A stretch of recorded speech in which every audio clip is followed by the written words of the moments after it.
can confirm that we're in public session.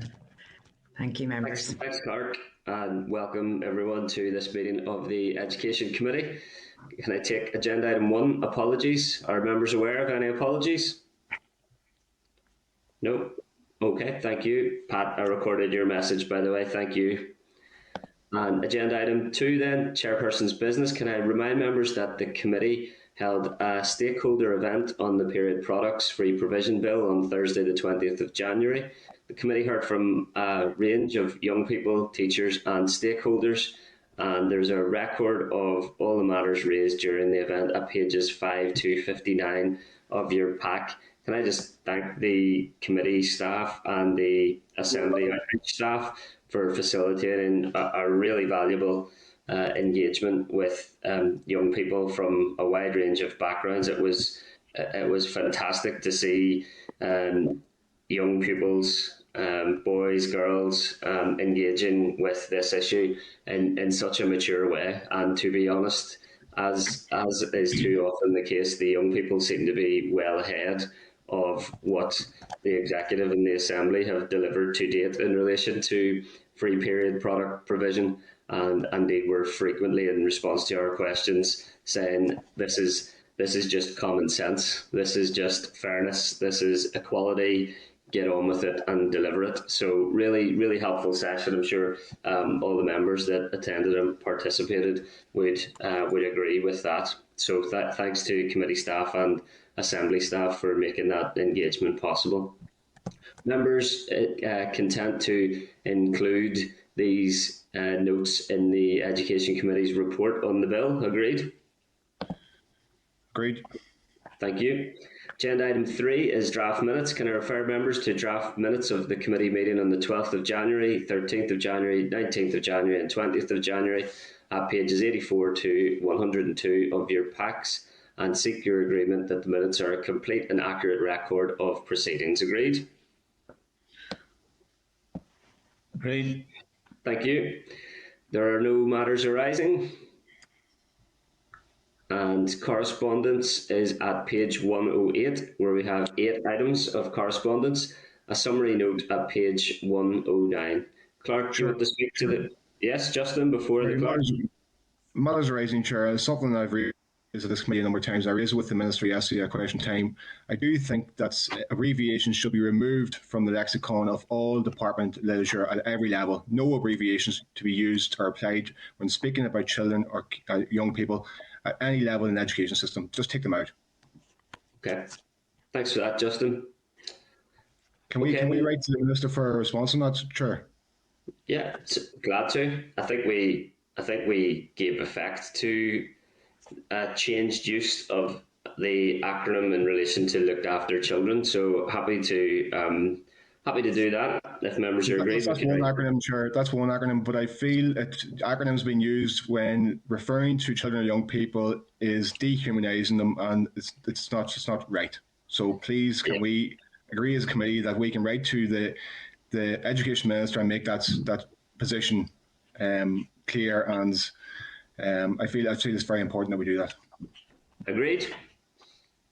Yeah, I agree with that, Chair. We've got the Children's Commissioner on shortly. It'd be really good just to get another bit from the Children's Commissioner on this, because it's a good point that Justin raised, and he's raised it many, many times, to be fair, a long time back. So it'd be interesting to get some feedback on that too. Just when the Children's Commissioner is one of those, and those that work in the medical professions and stuff too. I mean, this is a big thing that needs change, so it's not just as simple as us, but we can start the ball rolling and get the technical stuff in behind it, guys. That's really useful. Thanks, Justin. Thanks, Chair.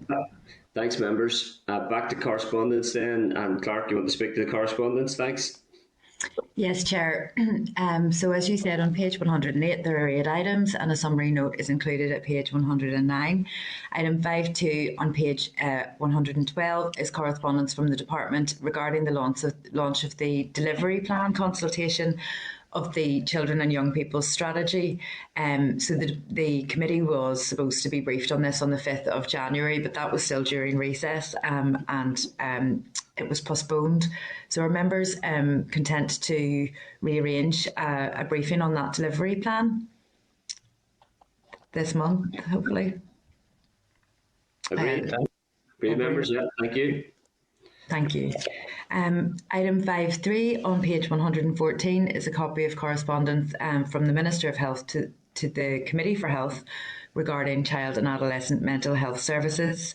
It refers to the Mental Health Strategy 2021 to 2031, which hopes to increase funding for CAMHS to 10% of the overall mental health budget. So this is come from, it's relevant to some issues that the committee was chasing down some time ago in respect of mental health services, particularly during COVID. Members have any particular views on that? Members content to review that and return with any issues? Yep. Okay, thank you. Thank you, Chair. Item 5.4 on page 125 is correspondence from the Committee for the Executive Office regarding the Fair Employment School Teachers Bill.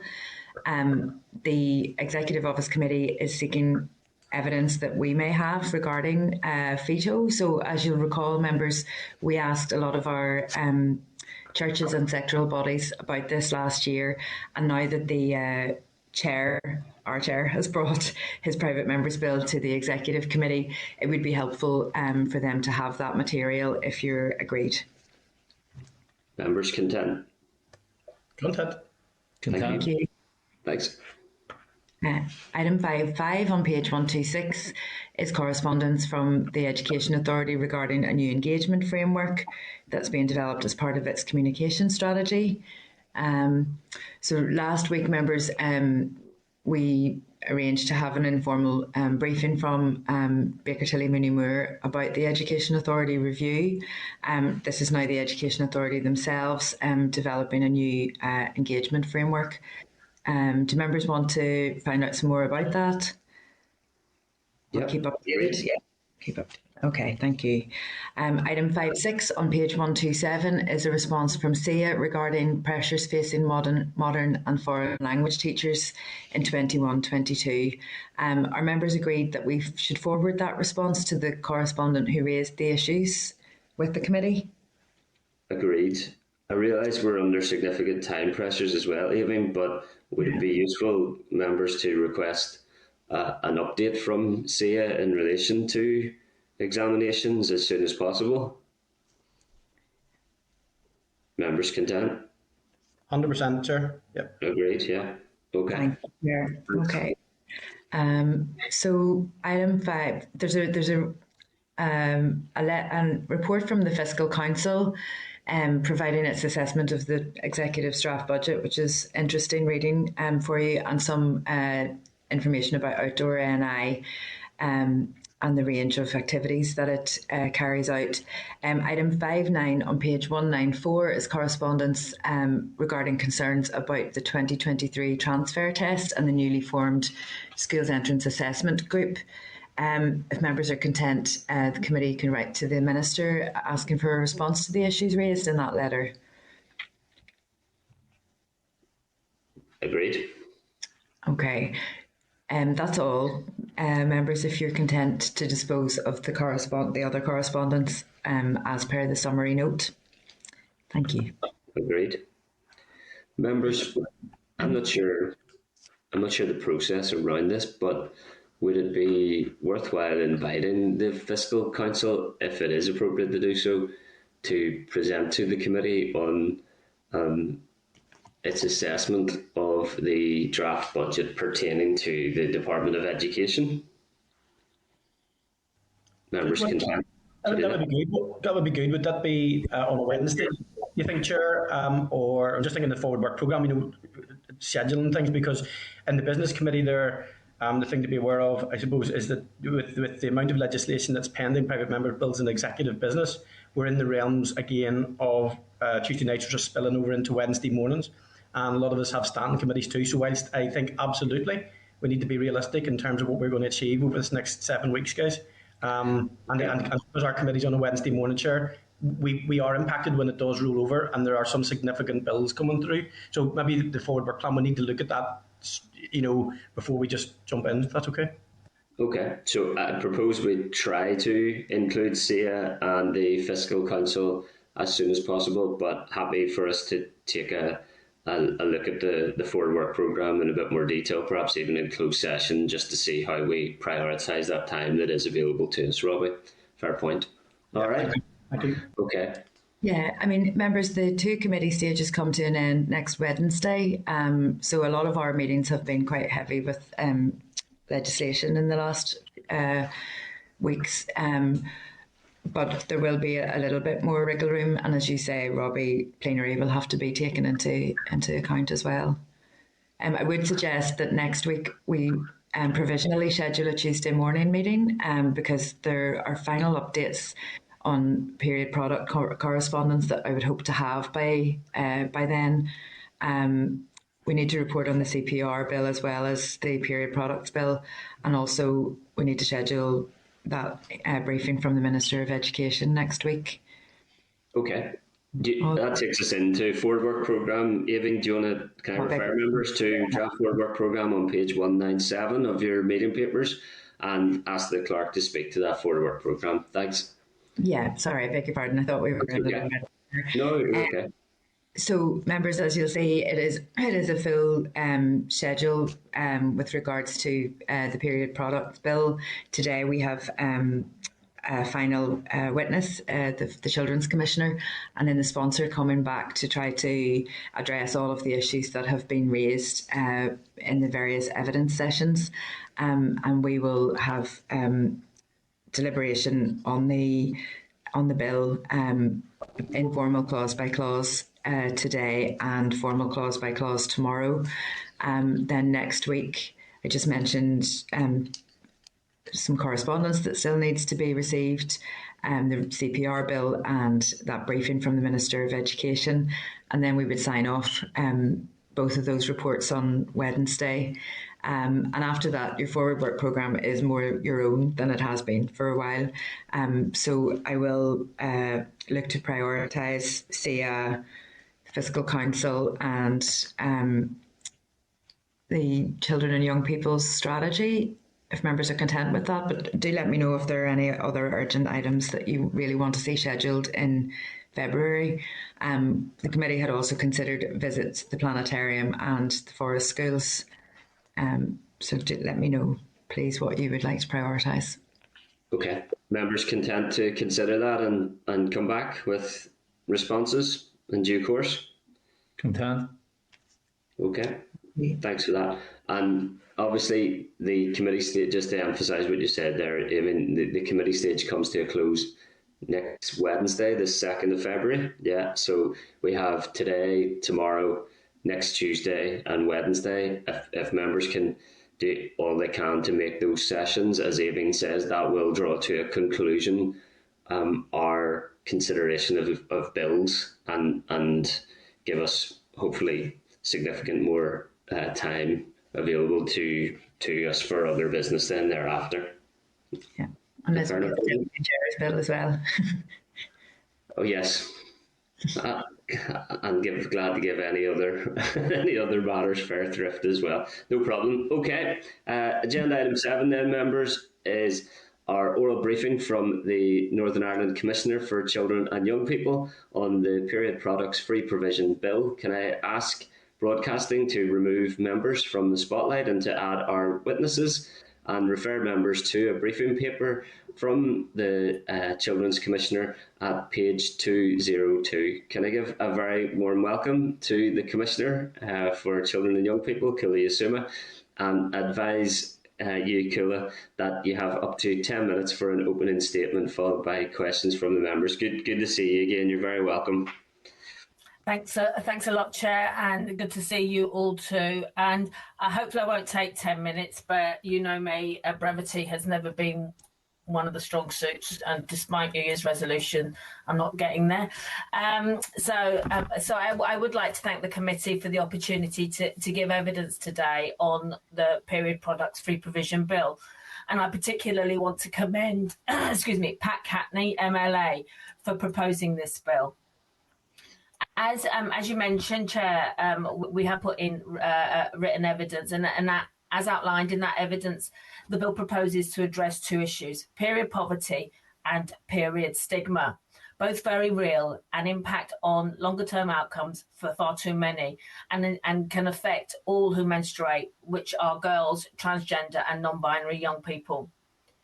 Period poverty is when individuals are unable to afford or access suitable period products. We know that children are more likely to be living in poverty than any other age group in our society. And prior to COVID, nearly 1 in 4 children in Northern Ireland were living in poverty. And whilst more recent poverty statistics are not available, for many families, the pandemic has exacerbated the challenges that they face in meeting basic needs. And indeed, the number of households in receipt of universal credit almost doubled between February and July 2020 and has remained at these high levels since. Families struggle to afford basic necessities in terms of food and heating, and it's unsurprising that many struggle to afford period products. In 2021, SEER conducted a survey examining period poverty and other issues, and the results show that over a quarter of pupils surveyed had difficulty accessing period products, many because they didn't have what they needed in school. But for a small number, they had difficulty because they or their parents couldn't afford products. And what is very concerning is that 8% had missed school because they didn't have access to sufficient period products, and nearly 10% of these had missed schools many times. And a recent survey by Plan International UK found that period poverty escalated during the pandemic. More than a third of girls aged 14 to 21 in the UK struggled to afford or access period products during the pandemic, and up to a fifth on the previous, which is an increase of a fifth on the previous years, and this is equivalent to over 1 million girls in the UK. Moving on to period stigma, and this can cause feelings of embarrassment and shame, highlighting both the need for better education about menstruation and the importance of designing period poverty schemes in a way that respects the dignity and privacy of children and young people. This stigma often lasts a lifetime, as we can see from recent campaigns to bring issues relating to the menopause into the open. SEER's survey reported that over half of young people in schools and in FE colleges felt embarrassed buying period products. Research highlights the period stigma as a common issue for young people, which impacts on their education, involvement in activities including sports, and acts as a barrier to accessing the products that they need. This stigma also feeds into wider societal challenges around gender equality. In recent years, various measures have been implemented in jurisdictions across the water to ensure the provision of free period products in schools, colleges and other public buildings. And as you'll be aware, there are 2 pilot schemes currently operating here. The Period Dignity Pilot Scheme, which provides free products to all schools, and the Period Poverty Pilot Project for higher education institution. Northern Ireland as yet does not have a permanent scheme in place to tackle period poverty or provide products in education or health settings. Moving on specifically to the bill, and whilst the scope of the bill is focused on providing universal access to period product, NICCY highlights the importance of ensuring that consideration is given at a policy level to actions that are required to reduce period stigma and eradicate child poverty. A related and concerning issue that contributes to shame and stigma around periods is the lack of education for children and young people, the lack of the education that children and young people receive in schools. Teaching all children about periods in primary and post-primary schools as part of a mandatory sexual and reproductive health education is fundamental to addressing period stigma and promoting respect and understanding about what people may experience when they're menstruating. NICCY has consistently highlighted the right of all children to access an inclusive, evidence-based relationship and sexuality education. I am concerned by the current DE policy that enables grant-aided schools to develop their own policy on how they will address RSE within the curriculum. This is contrary to the UN Committee on the Rights of the Child's recommendation that meaningful sexual and reproductive health education is part of the mandatory curriculum for all schools in Northern Ireland. And also members will be aware that the Northern Ireland Executive Formation Act of 2019 placed into law the implementation of paragraph 86 of the CEDAW report, which endorses the CRC's 2016 recommendation. Moving on to specific clauses of this bill. As you can see from our written evidence, I am very strongly in support of the bill, notwithstanding that it tries to address more fundamental issues. NICCY supports the introduction of a universal scheme as outlined in Clause 1. However, it is inevitable that children will face additional barriers given their age and relative limited access to facilities and period stigma, which may result in some feeling too embarrassed to access products via a physical scheme. Note in paragraph 3b of clause 1, I ask that all methods of delivery are considered, including online, with delivery through the post free of charge for children and young people. Whilst clause 2 stipulates that period products should be made available to persons in its premises, it does not specify arrangements for the provision of period products to children who are homeschooled, children who access education remotely, or children during the school holidays. Again, the implementation of an online and postal scheme should be considered as a measure to ensure that period products are fully accessible to all children and young people as and when needed. Clause 3 sets out principles that should underpin arrangements for providing period products free of charge. Arrangements for the provision of period products should ensure that they are reasonably easily obtainable and are provided in a way which respects dignity and that a reasonable choice of products is given. NICCY welcomes these principles but notes the discretion given to departments in terms of specific arrangements. And I'm concerned that such flexibility will not ensure that period products are made available to children and young people in a way that is discreet, ensures they are freely accessible and respects their right to privacy. Within educational settings, therefore, we stress the importance of ensuring that a sufficient supply and variety of types of period products are made available to girls, made available in girls, gender-neutral and disabled school toilets, which should be freely accessible to young people throughout the school day. This will ensure that children and young people's right to manage their periods with dignity and privacy is respected and helps to reduce instances of children missing school due to period poverty. Beyond educational settings, we recommend that period products should be made available in public facilities that are used by children and young people, such as recreation, activity, youth centres and other community facilities. Goes without saying that any advertising or other measures to promote awareness of the scheme should be child and young person friendly. Clauses 1, 2, 4 and 5 provide provisions that require consultation with product users and specific public bodies, which in turn will inform the guidance required at Clause 4. NICCY highlights the importance of consultation with a wide range of children and young people, and this particularly includes trans and non-binary children, those with physical and intellectual disabilities, those from an ethnic minority backgrounds, and families known to be living in or at greater risk of poverty, to ensure that the views and preferences are reflected in guidance that the proposed period product schemes fully and sensitively meet all of their needs. So finally, I reiterate my support for the Period Products Free Provision Bill and its importance to children and young people.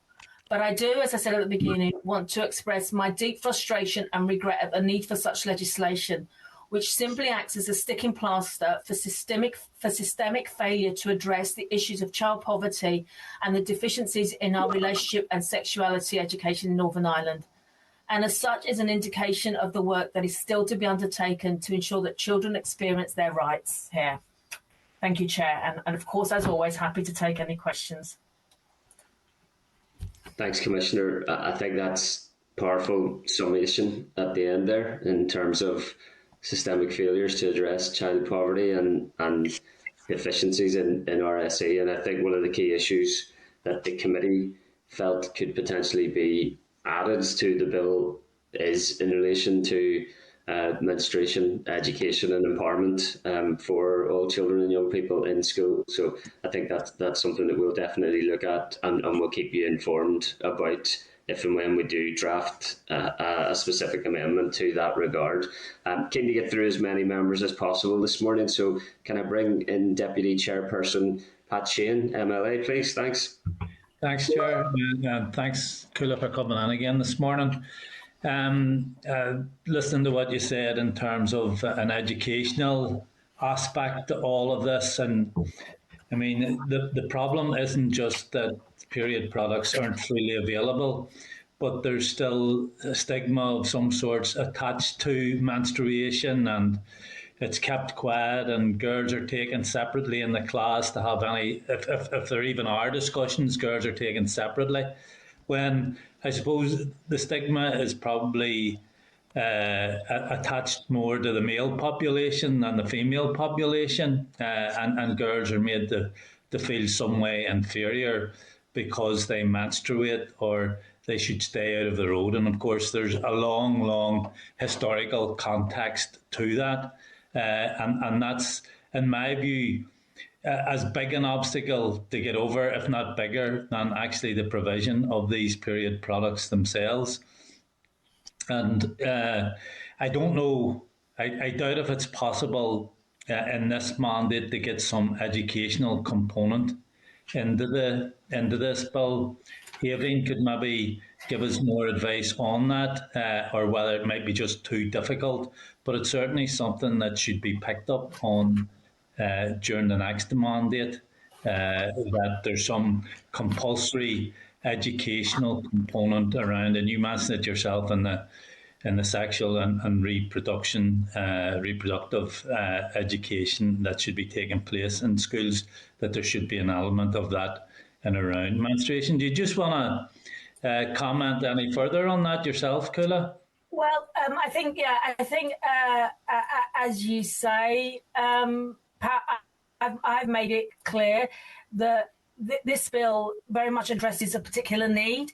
But what as I said in my concluding comments, what it does is it responds to poverty, but also it responds to the fact that we don't have good relationship and sexuality education, and girls having periods is part of them being sexual beings. And I'll tell you a personal story. When I started my period at 11, and I was told that means you can have a baby now. I was 11 years old, and now that was over 40 years ago, way over 40 years ago.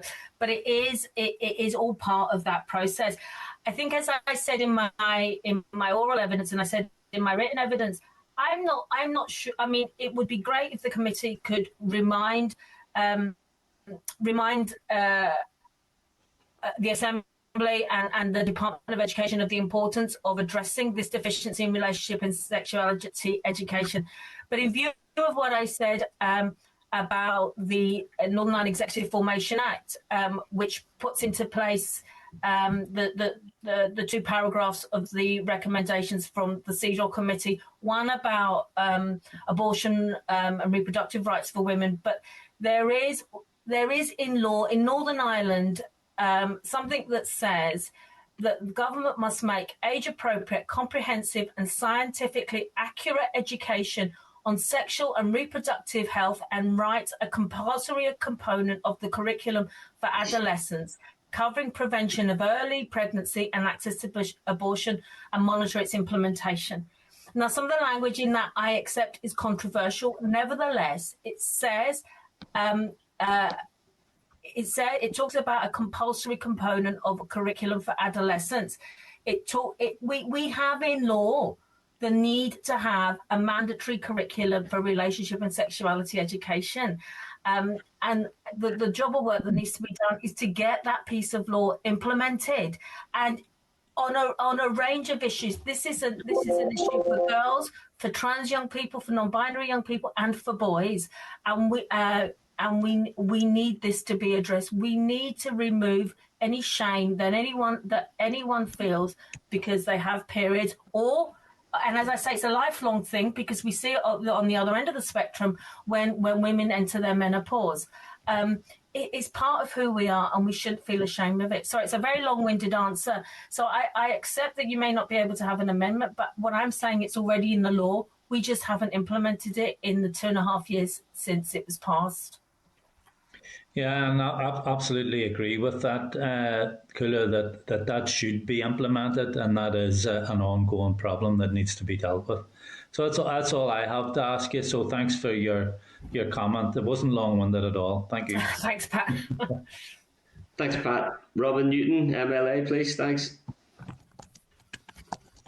Thank you, Chair, and thank the Children's Commissioner for being with us this morning. I don't have any specific questions to the Commissioner, Chair. I do tend to agree on the need for communication. I do need on the need for education around this matter. And I do agree in terms of having to address the issue of poverty in its wider sense, not only on this issue. I am somewhat concerned at this stage, though, Chair, that within this area, I don't think I have heard anything other than guesses at a budget on the matter, nor do I hear whether that this is an issue that will fall within the education budget, the health budget, or indeed the communities budget. And I do think, Chair, and maybe it's a matter for the executive, but I do think we need to make strides in that area around this issue. That's really all, Chair. Thanks, Robin. Yeah, cool. If you want to have I think one of the issues that arose last week in our evidence session was the Department of Health's declaration that it didn't consider itself to be the lead department from an operational or a budgetary point of view, and that may become a significant issue for the progress of the bill. We understand. Yeah, I know that's a bit of an understatement. Thanks. You have similar experience as I do to the difficulty an issue faces if it encounters the need for cross-departmental cooperation. You'll also be aware of the law that requires cross-departmental cooperation as well. Exactly. But yeah, it's definitely an issue that has arisen that we may need to overcome. Do you want to speak to that quickly, Kula, before I bring the next member in? I think I must admit, and I think Robin is absolutely right. This needs to be costed. This isn't a cost-neutral initiative, albeit a very important one. And you're absolutely right. And I did sigh very heavily when I heard what you said around different departments saying it's not our remit. This speaks to Article 24 of the UNCRC, which is about a child's right to good healthcare. It speaks to Article 26 and 27 of the CRC, which is a right to education. So this is a cross-departmental responsibility. And as you so rightly pointed out, there is a law in Northern Ireland, which is unique to Northern Ireland, which says all government departments and public bodies have to cooperate to achieve outcomes for children and young people, including the two I've just mentioned. And also there's a provision in that legislation to allow for pooled budgets. This is simply a lack of imagination that they're saying it's not ours. This assembly makes the legislation and it's incumbent on the departments to implement it. But I don't see anything in our laws that will hinder such implementation. But I think Robin Newton's absolutely right. That's only going to be possible if we can have a properly costed scheme, which is difficult to know because of uptake. But I think that this is a cross-departmental issue because of where these products will be made available. Those buildings and those services will be owned by different agencies belonging to different departments. So this should be a cross-executive, and there's a lot of scaffolding in place to make that happen. Okay, just thought it was worth flagging that with you. Yeah. Okay, Daniel McCrossan, MLA, please.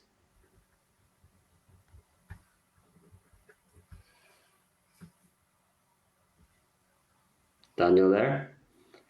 If not, then we'll move to Robbie Butler, MLA. Thanks. Good morning, Commissioner. Good morning, Mr. Butler.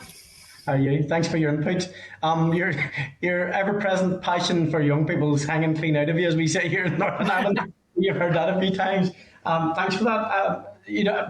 Just to get straight to it, last week we had, as the chair said, I don't know if it was an open or closed session, we had a fantastic session with a range of people, including young people, and there were some excellent, hesitate to use the word older people, but people of our generation perhaps, who were teachers and stuff, and some of the content was incredibly honest and open. And I think what we learned in some of the instances, and I hope it's picked up in the report, that the lack of knowledge and ability to teach isn't actually, and I'm not contradicting the vice chair here, it's not actually just with male teachers. That in some instances there were women who taught who, for whatever reason, didn't facilitate the needs of some of the people.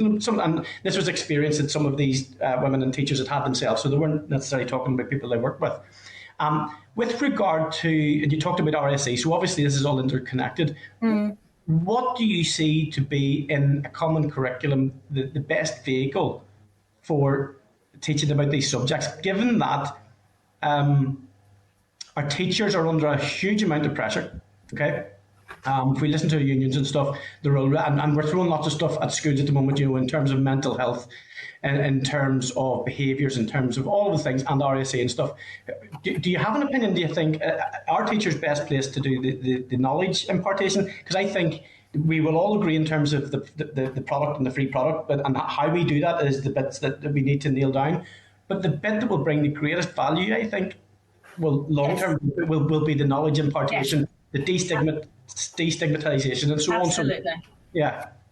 So RSC is in the curriculum. So every child gets some form of RSC. And as I know, and I know that you're going to talk about the minimum content order later on today. The issue is the scope by which schools have around what that contains. And there was a piece of work done by the Belfast Youth Forum where they surveyed 700 young people. It's called Any Use. You can't see this because I don't think I'm on screen, but anyway, it's called Any Use, and it was done by the Belfast Youth Forum and supported by Queen's University. So, I would be content about its robustness. And they talk about, I can't find the figures right here, but most of those who had received RSC had often had one-off talks, and the subject in which they learnt it was biology. If you look at the minimum content order in other places, it's often found in learning for life and work, which I think is probably, and that is the second most prevalent area, which is it's probably better based in learning for life and work. It is a formal part of the curriculum, but the curriculum itself is not mandatory, and that's the problem. Yeah. And we know that it belongs, and SEER have published a couple of really good curriculum guides, one for primary and one for post-primary. So I think there is a conversation to be had about what a mandatory curriculum should be had. But what children and young people were saying, particularly through this survey, which is very good, and I commend it to the committee, is that they want to learn about it in school. They want to learn about it in a continual way, not one-off talk, so that they can follow through. And because at the moment they're getting their information from friends and peers and social media. Now, nobody wants kids to learn things on social media. I certainly don't. And so it absolutely belongs in the curriculum. I do not understand in the mainstream curriculum. Space needs to be made for it, probably in learning for life and work.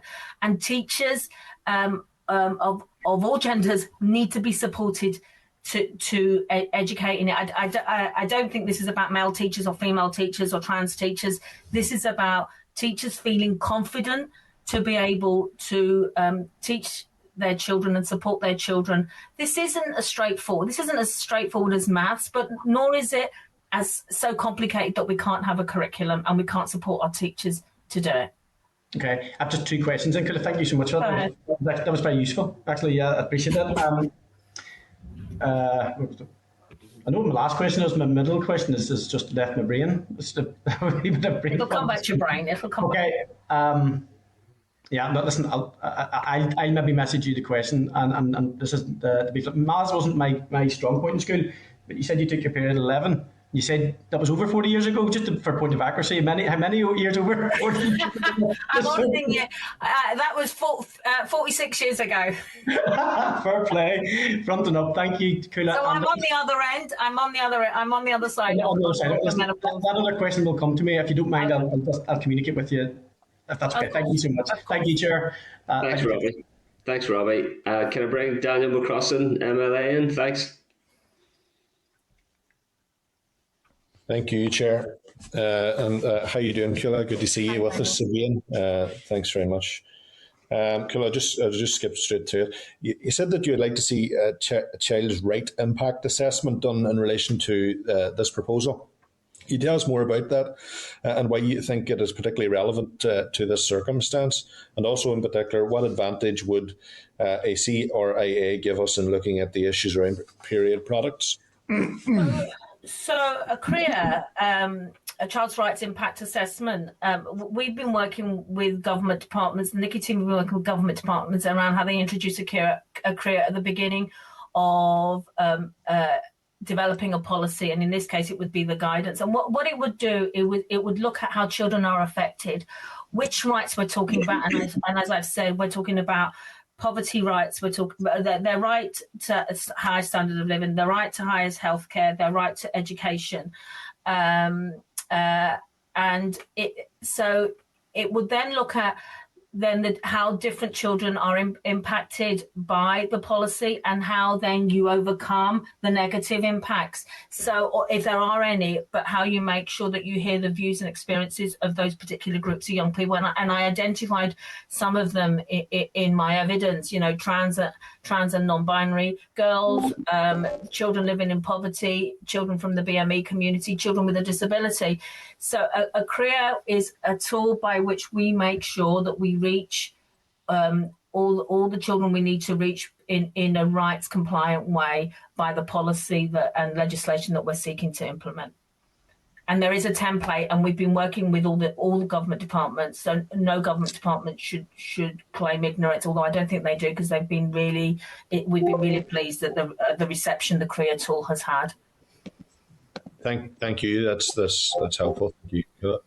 You mentioned that Northern Ireland is alone in not having a permanent scheme in place to tackle period poverty.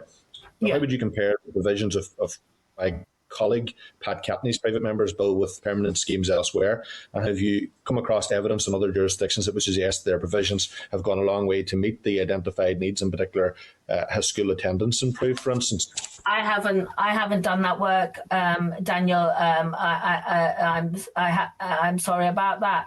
But if we're saying that we have just under 10% of our young people saying they miss school in Northern Ireland, then it shows the need for a permanent scheme.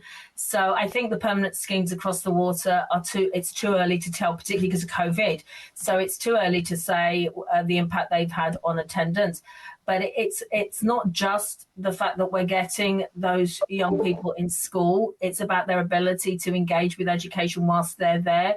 If they're anxious about their periods, or if they're anxious about where they're going to access the bathroom, so that they can change whatever product they're using. So it is complicated. But no, I haven't done comparisons with what's going on across the water.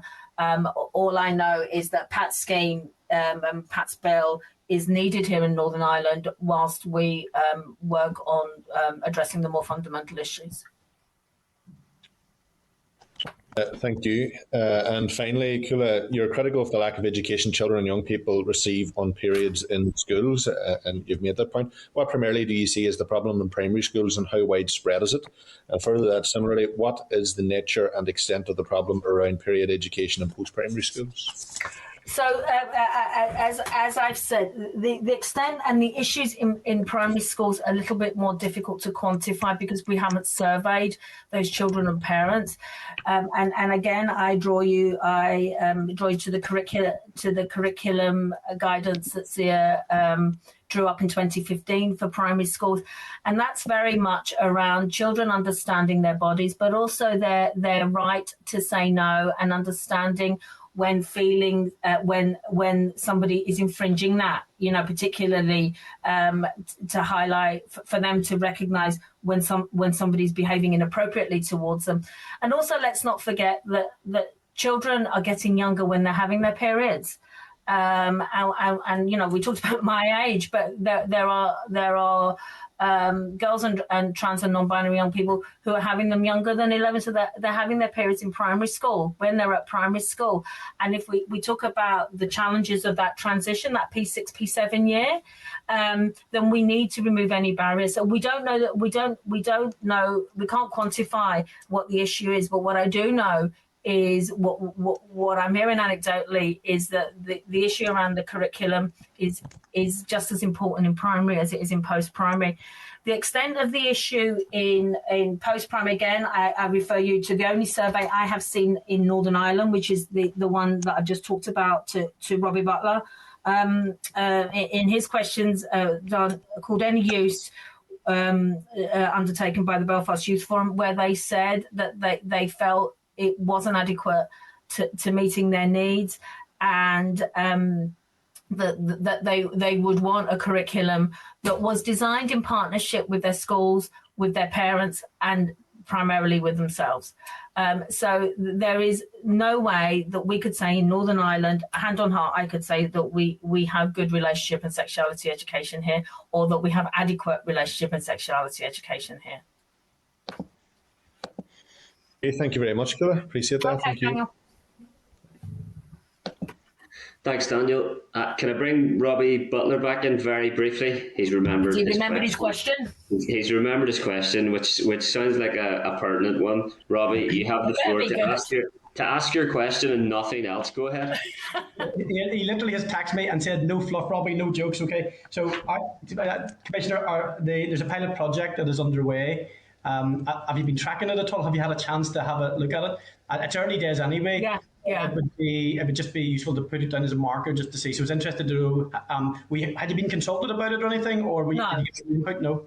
Okay. No, one we weren't... Sorry, go ahead, finish your question, Robbie, go on. And that's okay. It's just if you haven't been, it'd be good just to get the eyes on it and be alive to it. That's really because there will be value in what comes out of it. Yeah. I absolutely agree that the pilot projects will be, and the outcome of them will be incredibly important in developing what comes out of this bill, and that's going to be incredibly important. No, we weren't consulted on it when it was set up, and it's too early to track it, but we will when the guidance is published coming out of this bill, should the bill pass, and I hope it does, that we will be carefully examining the pilot to make sure that the lessons are being learned.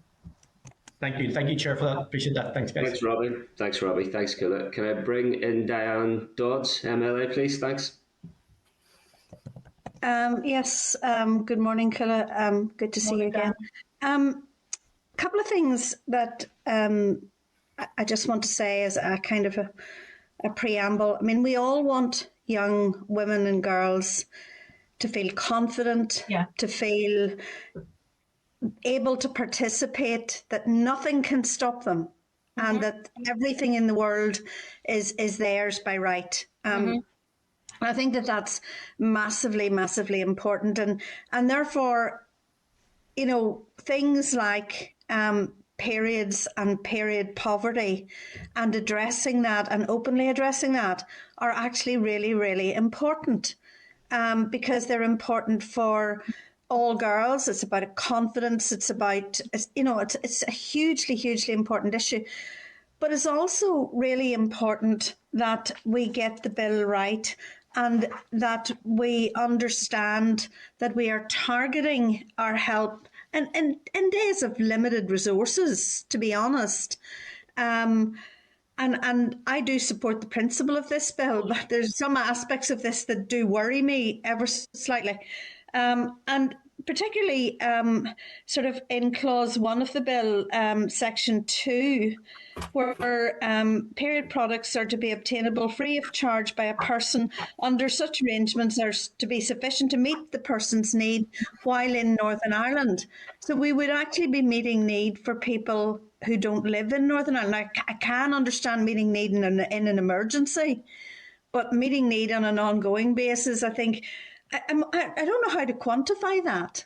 I genuinely don't know how to quantify that, and some aspects of the bill like that concern me. The other element of it is, and when I read your proposal around a postal service, have you thought about how much that would cost? I mean, it's an interesting concept, and were girls to get this, they may well come back to school. It may help, may help address a specific issue. I hadn't thought about it. Yeah. But have you been able to quantify that? Unfortunately, obviously, no, we can't, because we don't know how many will prefer to have the uptake by post. And I suppose it was around reaching those young people outside of school hours, but also who don't attend schools. So it could be children who are, like I said, who are home educated, children who are absent for whatever reason for long periods of time, but also because children are anxious about going to places to access those products. I appreciate fully that there is a cost, and that's why we raised it, because of what is said in 13B, that the cost of any postal would have to be met by the person, and that gave us cause for anxiety, because we need to make this as accessible as possible in a way that helps remove that stigma. And we know with young people the stigma is particularly heightened. So no, we haven't costed it, because we don't know what the uptake will be, and we don't know how many will need it and not feel sufficiently comfortable. But of course, and going back to Robin's question, you're absolutely right to raise it, but this does need to be costed. But if we're going to be serious about providing free period products for those who need them, then we need to be inclusive in how they access them, and postal has to be one of the ways in which it's considered. And if a career is undertaken in the way I just discussed it with Daniel, that would be one of the considerations. I accept sometimes things are too costly. I accept that, but it needs to be in the mix in these considerations. And it was when we looked at the bill, this was one of the barriers we saw for girls being able to access the products that they needed. Okay, there are many inequalities in how people access education, and this is one of them in my view. Yes. And I think that allowing people, that access to, education is everything. It just improves life chances so much. So, but I am concerned that we seem to be putting into law things where we either haven't done any calculations, or we've done them on the back of a postage stamp. And it's difficult to know, isn't it? It's difficult to know what the uptake will be. It is. Yeah. Okay. I see the chair getting angsty, so I'll leave it there. There are other issues that I'll raise, Chair, though, as we go through the clauses. Diane, I never get angsty in relation to you. Thanks very much for those questions, Diane and Killa. And can I bring in Nicola Brogan, MLA, please? Thanks. Thank you, Chair, and good morning, Killa. Thanks so much again. How are you doing? Okay. Good. I think it's been a really interesting discussion this morning, and I actually find it quite fascinating that most of the discussion has been dominated by education and relationship and sexuality education, and it's something that we as a committee have kind of focused on and has kind of been highlighted as we've been going through this bill, the fact that we need to ensure that children are educated from an early age about periods and about relationships and sex and everything else. I suppose something I've been raising a number of times throughout my time here in the committee for, I suppose, in this instance, to remove that there kind of taboo around periods and that, and then I suppose also around like violence against women and girls, and as you mentioned, consent, and able to teaching children to say no, and teaching them what consent is and what relationship is. It is all connected.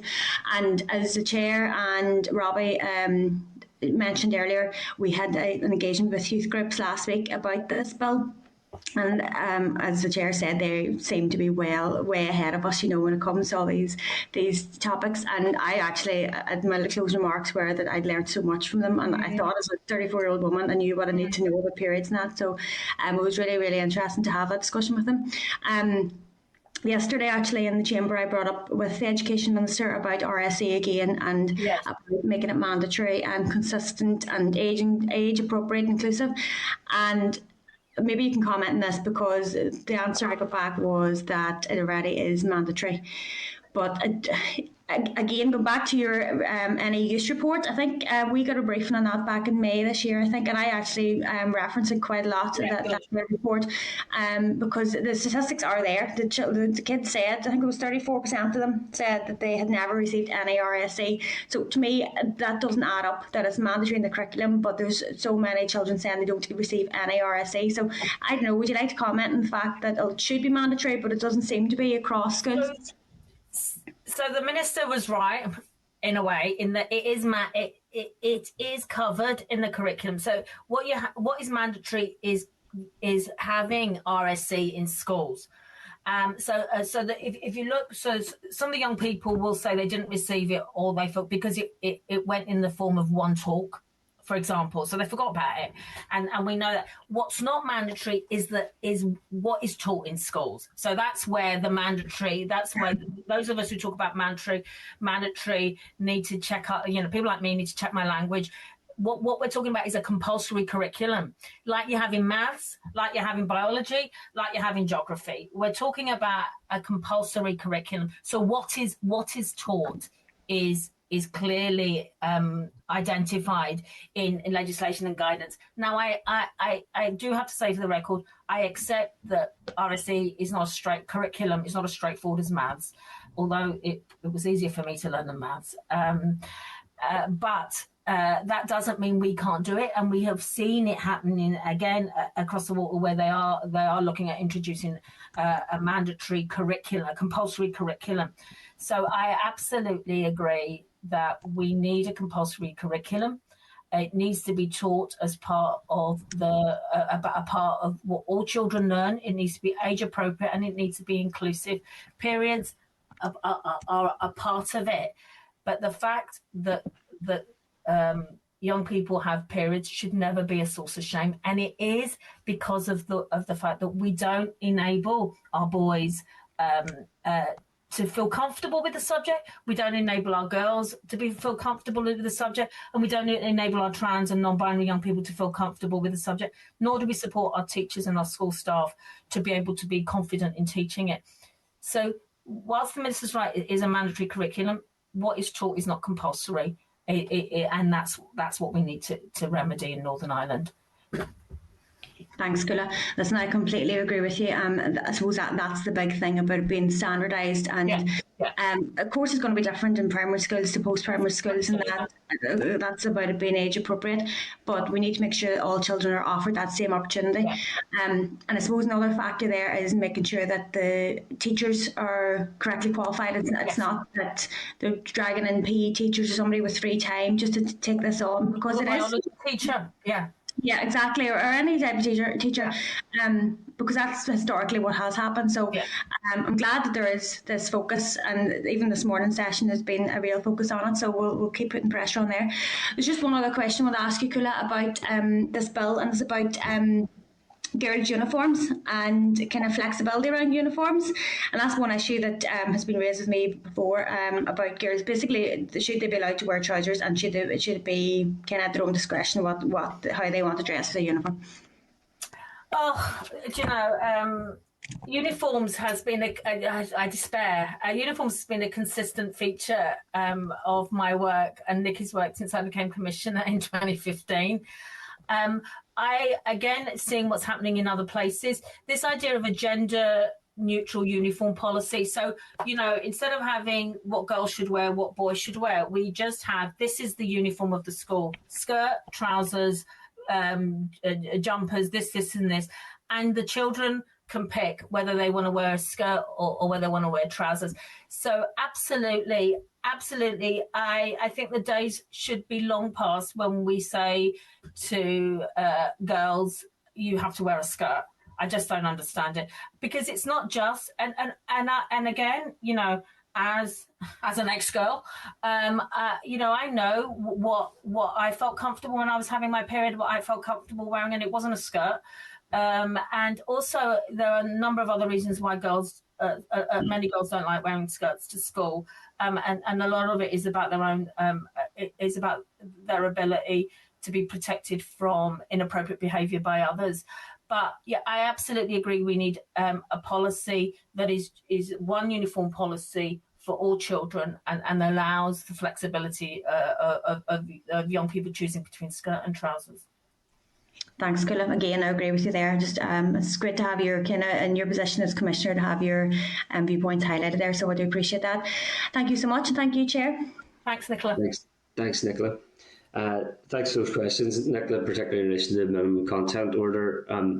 Culla, the minimum content order is being debated more and more, particularly because of that hinterland that you and Nicola have identified between what is mandatory and what actually happens in practice. And I've recently accessed the minimum content order just to see exactly what it says. And at key stage 2, personal development and mutual understanding, you do have the requirement to, quote, explore the implications of sexual maturation. I know. But the word menstruation does not appear in the minimum content order. And as far as I can see, the word consent doesn't appear in the minimum content order. It absolutely doesn't. It doesn't either at stage 2 or 3 or 4. I'll not take us down that matter, because it's obviously a different matter. But certainly, I'm trying to find some references to, you have in key stage 3, explore the concept of health as the development of a whole person, physical and emotional, mental, personal health. Okay, investigate the effects of change on body, mind, and behaviour. It seems slightly, not slightly, it seems inadequately unspecific in relation to some of these key matters. Absolutely. And I must admit, the minimum content order had passed me by, but I did have a look at it. And it is, I mean, it's from 2007. So, you know, even in key stage 4, it talks about developing their understanding of relationships and sexuality and the responsibilities of healthy relationships. There's a lot in that. But that a lot in that is subject to interpretation. To interpretation. So I absolutely agree that minimum content order or the minimum content needs to be more clearly codified. And of course, it will include what happens to our bodies, and for boys as well as girls, or people who were born with those genetics. What happens to our bodies is incredibly important as we grow into sexual beings, and understanding that and understanding all those issues of consent is incredibly important. It's incredibly important if we're going to have a safer world for everyone. So I don't think the minimum content order, as I looked at it, is adequate for these purposes. I hope I'm not misrepresenting the Minister, but in recent questions, I haven't detected an urgency with reviewing the minimum content order, and yet I think there seems to be a degree of consensus around some of those issues, such as, including more specific and less high-level reference to menstruation education and specific reference to matters relating to consent. Something to look at in a bit more detail. Yeah, thanks, Culla. Can I bring in Justin McNulton, MLA, please? Thanks, and then Harry Harvey to finish. Thank you. Thanks, Chair. Thanks, Culla. Very refreshing conversation this morning. Culla, always well informed by yourself. Hope you're keeping well. I am. Thank you, Justin. Culla, I agree completely with Jan Dawes in that we want we all want young women and girls to feel confident, to feel able to participate, to feel like nothing can stop them. Powerful, powerful words. And in relation to sport, I guess I was out on Saturday morning around Newry and I stumbled upon the Cathal Fagan School of Taekwondo. And there were young girls and young boys in the class. And they were all buzzing and they're all really engaged and they're all really feeling powerful from their participation in the sport. And I met a world champion, Aoife Loy, a young lady from Silverbridge who's a world champion at Taekwondo and under-celebrated. Really took the lights out of my eyes seeing that young girl and what she's achieved. And it's an unbelievable role model, unbelievable example to her friends and peers and to her community, an unbelievable lift to her community. I speak for Aoife Loy, I speak for Caroline Hanlon and Armagh's ladies footballers. I was just reflecting, as an under-12 player, I marked a girl against Crossing Glen in an under-12 match. Patricia Hughes, I think her name was. And the reason why I marked a girl was because there was no girls' team. There was only boys' teams in those days. So it's amazing how far we have transitioned, and positively so. But how much does period stigma prevent further participation for girls in sport? It just feels sad that not enough girls get to experience the joys and benefits of sport because of a potential stigma related to periods. What's your? I mean, I don't. It's difficult to know, and you're right. I mean, it's in the research, both from Plan and others, that sporting activities, which I mentioned in my comments, sporting activities are hindered by period stigma. But that, and if we take this further, we know that periods can be a very painful experience for girls. And again, I speak from personal experience. So it's what needs to be put in place to improve their participation? Is it that it should be a safer, more comfortable place to say, I'm on my period today, and so I'm not feeling, I'm not feeling right, and therefore they're not going to be dropped from teams, or the fact that they missed a training session is not going to be a big deal. So I think you're absolutely you're right, Justin, particularly in those really, really physical sports. And I was a rugby player as a young woman. I can see Robbie Butler now completely losing his mind at that information. But the periods do play a big part in your ability to participate in a sport like rugby, which is like I said, what I played as a young woman. So, but it was an all girls team, coached by women, and we were comfortable to talk about it. But we need to find ways of making it okay to talk about it and identifying what those barriers are for those girls. What do those coaches need to know? What do their teammates need to know? And remove those barriers. But what we're hearing is that period stigma does prevent them from fully participating in some sporting activities. What we need to drill down is understand what those barriers are and then remove them. But you're absolutely right.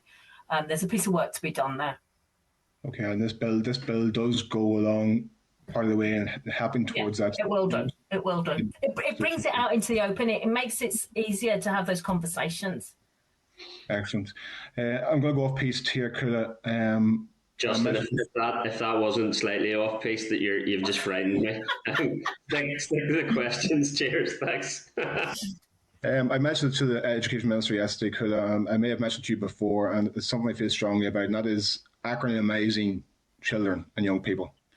And there have been terms like LAC used to describe children. Even SEN. What are your views in relation to acronymizing children? Do you feel dehumanizing, and you think it's something that should be removed from the lexicon of the Department of Education? And I was speaking to a mum who was a lifetime teaching, and some of the acronyms were used in her day were criminal. This isn't off piece, Chair, because I think this is a really important point about how we view children and young people. Of course, I use acronyms like SEN, but I don't.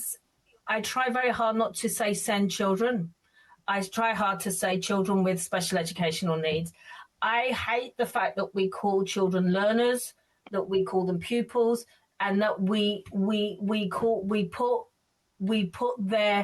what we view as problem in front of the term child. So we say lack, lack, which for looked after children. And there's been a lot of work done by VOIPEC and children who have care experience who come up with a dictionary of language we should use, which, always put the child first and the fact that they're a child first.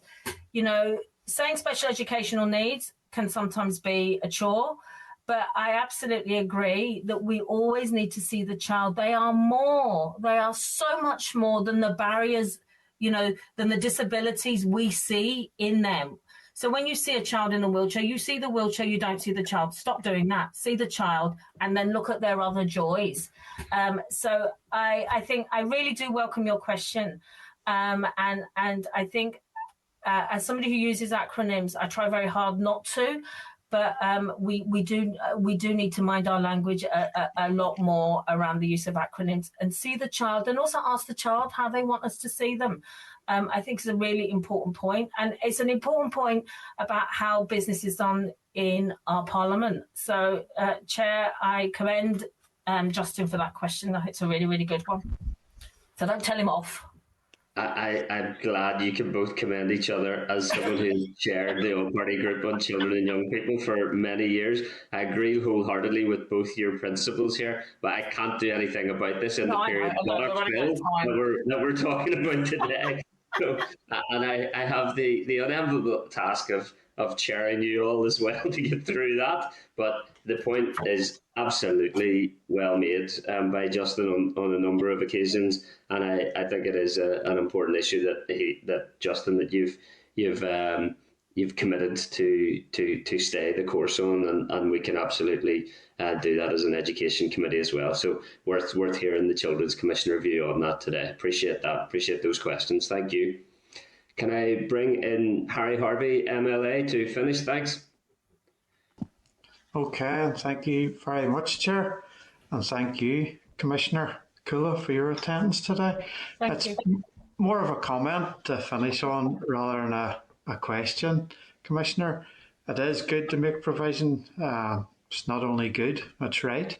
In fact, it'd be wrong not to, and especially when we think of 1 in 4 living in poverty and 8% having missed school. If we can reduce this preferably to 0, then that would be a good thing. Yeah. Thank you. That's it, Chair. Thank you. Okay, I completely agree. Thank you, and thank you for that. Thanks, Harry. Thanks, Harry. Thanks, Commissioner. Thanks, all members. That brings us to the end of our session with you on this matter. Thanks so much indeed for your time today, and we look forward to staying in touch with you about this important matter. Thank you. Thanks, Chair. Thank you. Thank you, everyone. Bye. Okay, can I ask broadcasting to remove our witness and add members back into the spotlight, and ask the clerk to very briefly summarise any actions or requests for additional information resulting from the briefing. Thanks, clerk.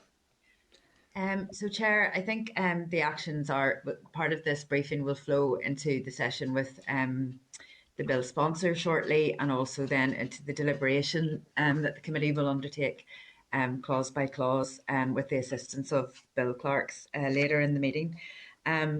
There were some really important points that everyone picked up on there in the Commissioner's presentation.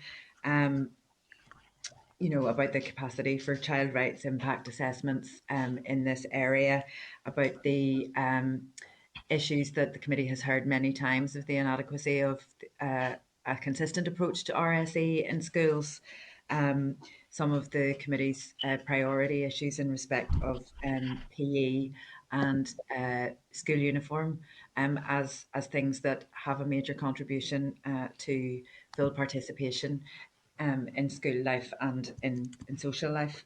In terms of the idea that the committee had in mind for amending the bill to add an educational component, I think that has maybe developed that thinking for people a little bit as well.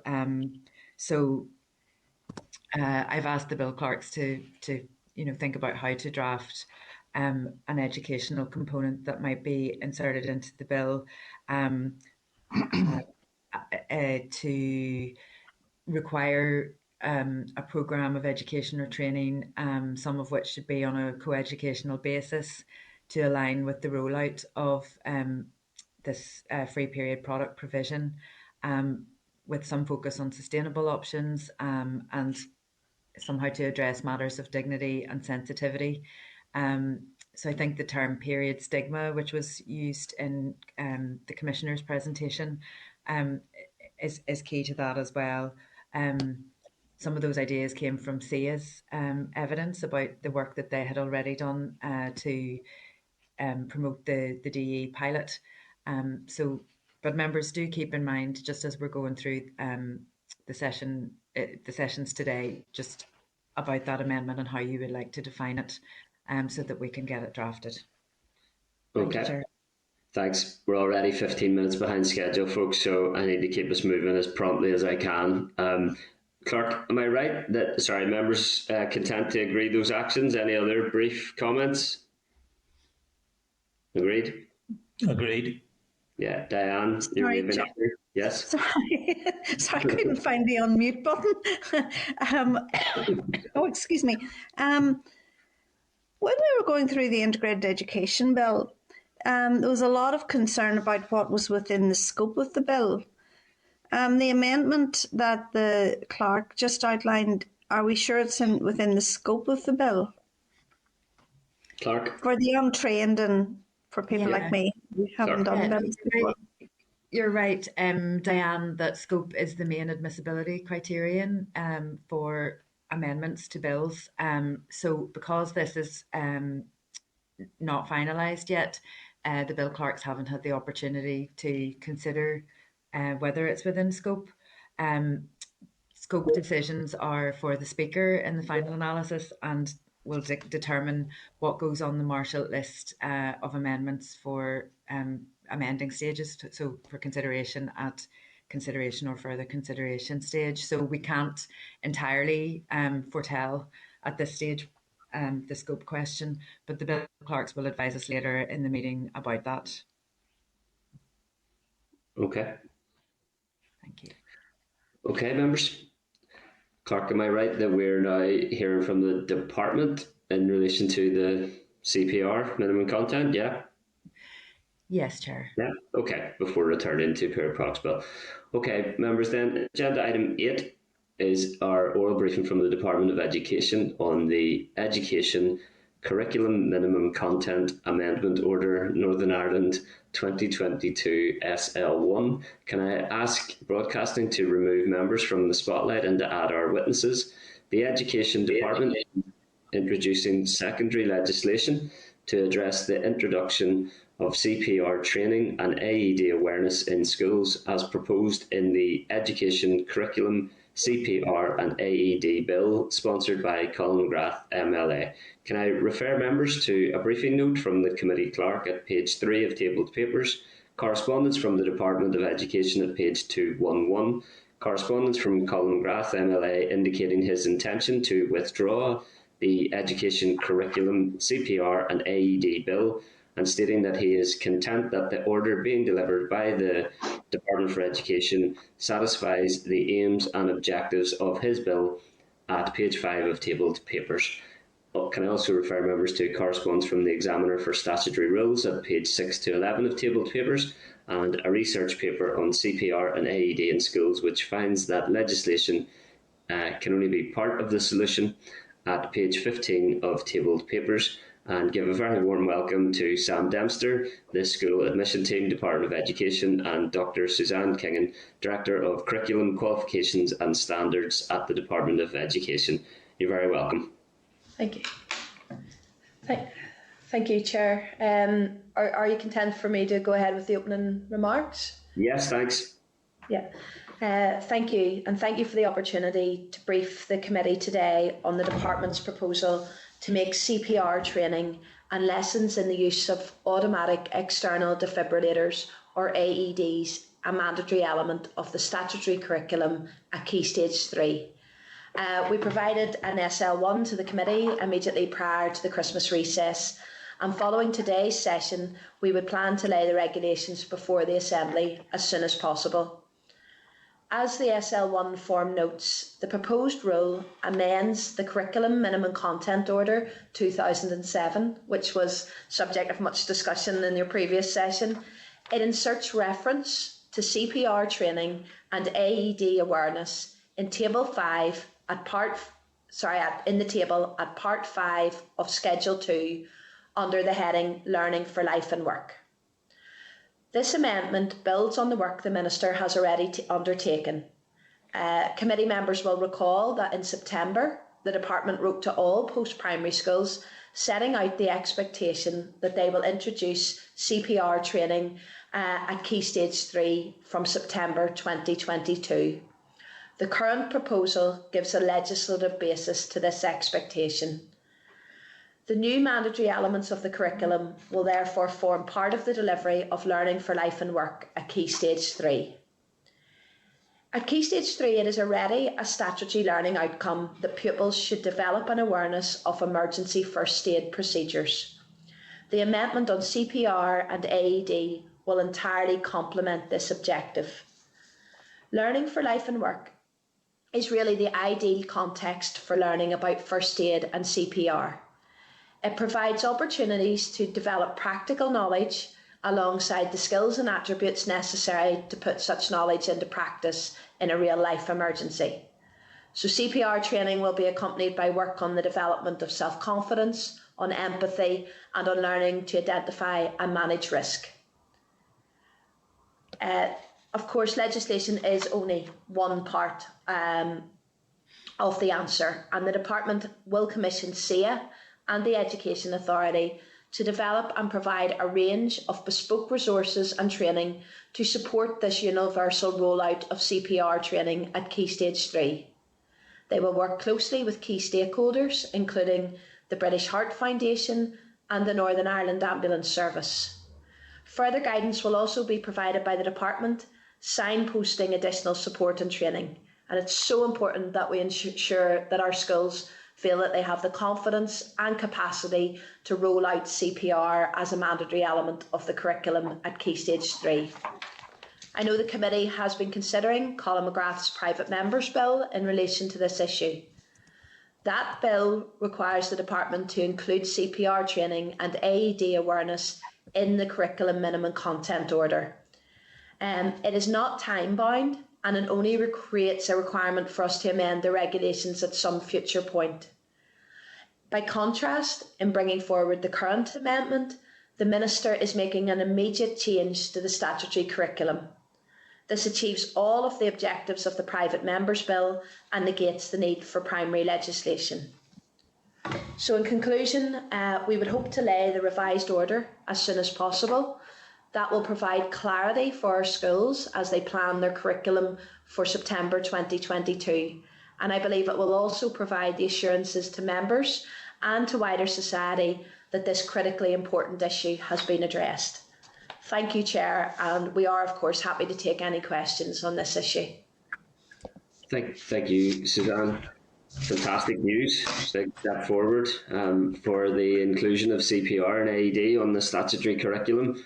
A welcome move. I'm sure that all members are welcome and acknowledge the work that Colin McGrath MLA has put in with the department to cooperate with you to move this forward.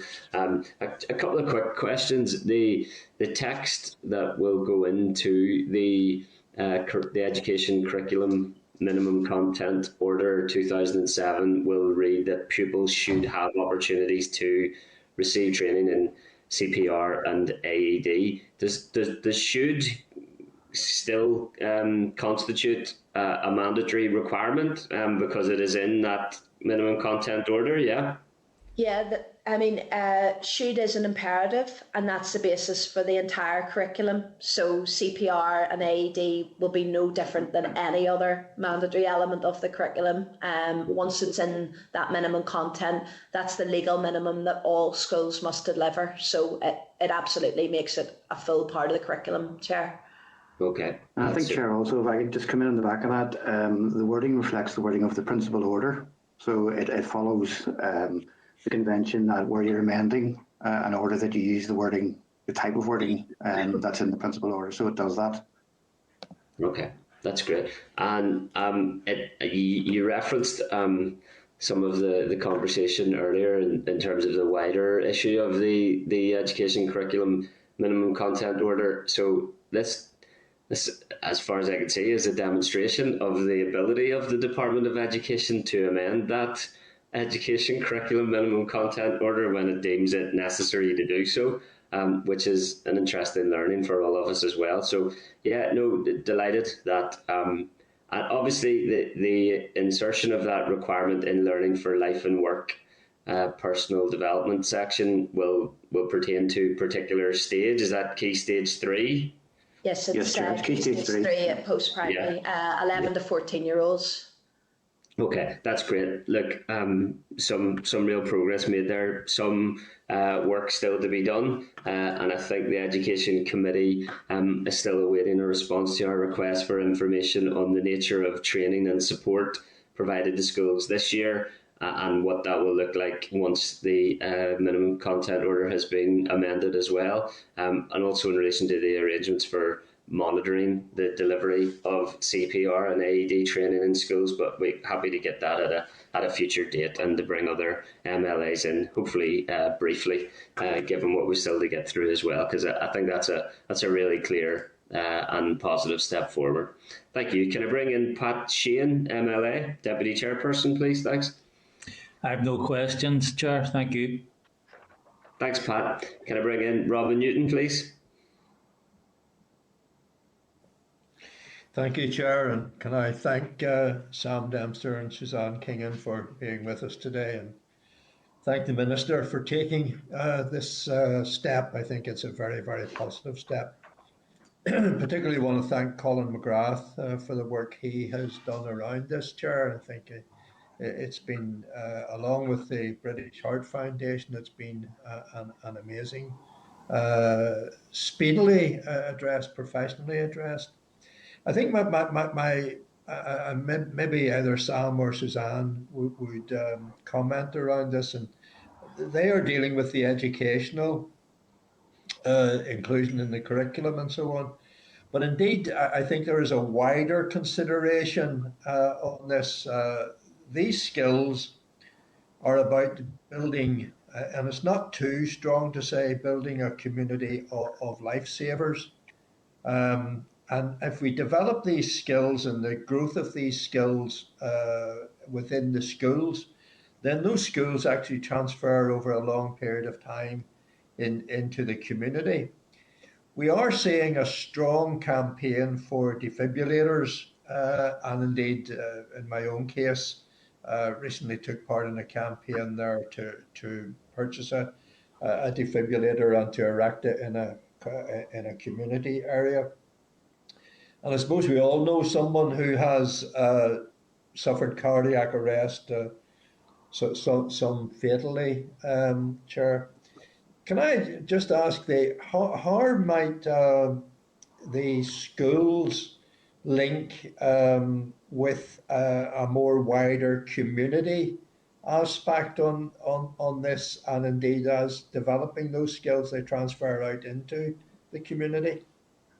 Yeah, thank you for the question. It's a very important issue in terms of skills transference, obviously, in building the skills of our young people. That's how we begin to build change the skills of our population over time. I think many schools already have really strong links with organisations like the Northern Ireland Ambulance Service and the British Heart Foundation, and have those wider links into the community. So I think there's strong relationships in place.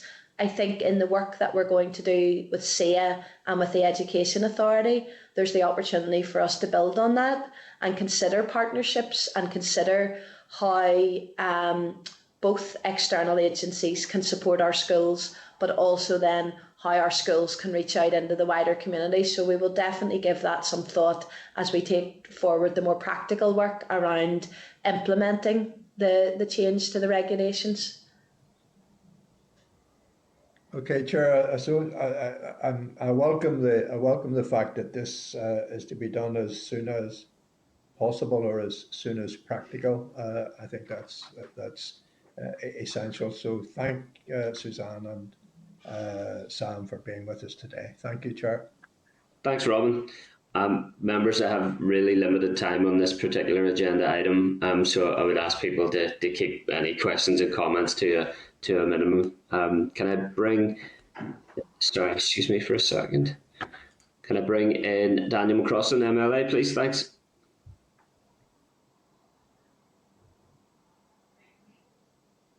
I was talking with the muted. Thank you for being with us today. Chair, I'll just go straight to the question. The time frame the department has in mind begins from September 22, so it's 8 months away. Considering you've commissioned SEA and the EA to develop and provide a range of bespoke resources and training to support the universal rollout of CPR at Key Stage 3, do you believe these will be in place in such a short space of time? Thank the member for the question. Yes, indeed. We are going to provide earmarked funding to make sure that the work can be accelerated at pace. There's already really good materials out there, so some of the work is around collating those materials and having them easily accessible for schools. So it's not a matter of we're starting from scratch. There's good materials there and we're building on the materials that are already available. So we would plan to have the materials in place for the start of term in September 2022. Okay, and just for that, the department's providing £70,000, I think, of funding to develop resources and fund and support schools during the current school year. How was this sum arrived at, and is it adequate for the task at hand? So in terms of the amount of funding provided, what that mainly relates to is professional staffing costs in order to develop the resources. So we'll work that out in conjunction with our partners in terms of, for example, if they need to call on a professional associate with expertise in the area to develop those resources. So we work that out together. There is always the potential to bid for additional funds, if that was required or if there was a shortfall in that respect. So the amount of funding provided, we feel, is adequate in terms of the project plan and what we're planning to deliver. Okay. And do you see a situation where you'll need to commit more resources in succeeding years? I think what we try to do with all our curriculum support materials and advice and guidance is to keep them under a rolling programme of review.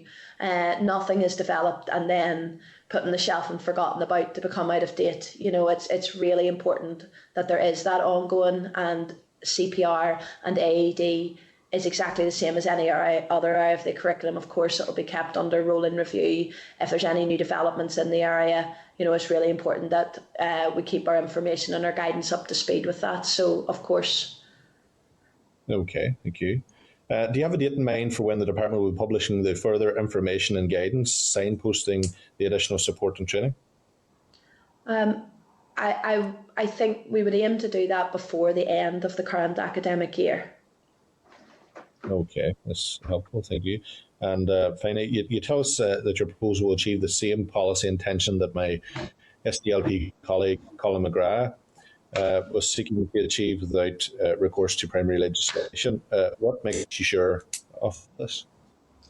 Well, I think it's important to set out in this case what the primary legislation was going to do. The primary legislation wasn't actually making it primary law that schools deliver CPR and AED. It was creating primary legislation to make the department amend the secondary order. I hope that makes sense. So we are amending the secondary order. So the primary legislation was only creating a requirement for us to amend this secondary regulation because all of the minimum content was set out in it. So there's absolutely no difference in the effect of us doing this. In fact, it's actually stronger because the primary legislation wasn't time bound. It just said that the department had to amend the secondary legislation at a future point when it was carrying out amendments. So this is actually, the legislation will be amended within 21 days of us laying it before the Assembly. So it's absolutely the same provision. Okay, that's very, very helpful. Thank you both. I appreciate your time. Thank you. Thank you. Thanks, Daniel. Sorry to have to move us promptly through this, folks. Just quite a lot to get through. Thank you, Daniel. Robbie Butler, MLA, please. Muted. Sorry, guys. Just one question, if that's okay. And thanks for your presentation. I'll turn my camera on so you can see me.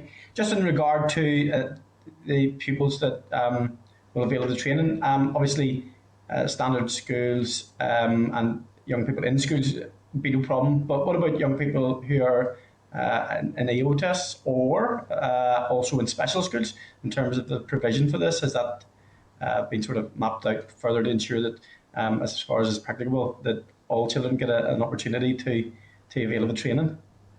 Yeah, absolutely. Look, the curriculum in terms of the minimum content will apply to all schools. It's important to say very, very few children at Key Stage 3 would be in the EOTS provision, because it tends to be children at Key Stage 4 nearing the end of statutory education. So say there'll be very few children in EOTS, and we'll be working closely with our partners in special education to work out exactly how best to roll this out for the special skills sector. Obviously, there's potential limitations around that, and we need to make sure that whatever is proposed is practical and realistic. Okay, Chair, that's fine. I'm happy enough with the presentation. Thank you, guys. Thanks, Robbie. Dan Dodds, MLA, please. Thanks. I'm not going to take up any more time on it. I think it's a fantastic initiative.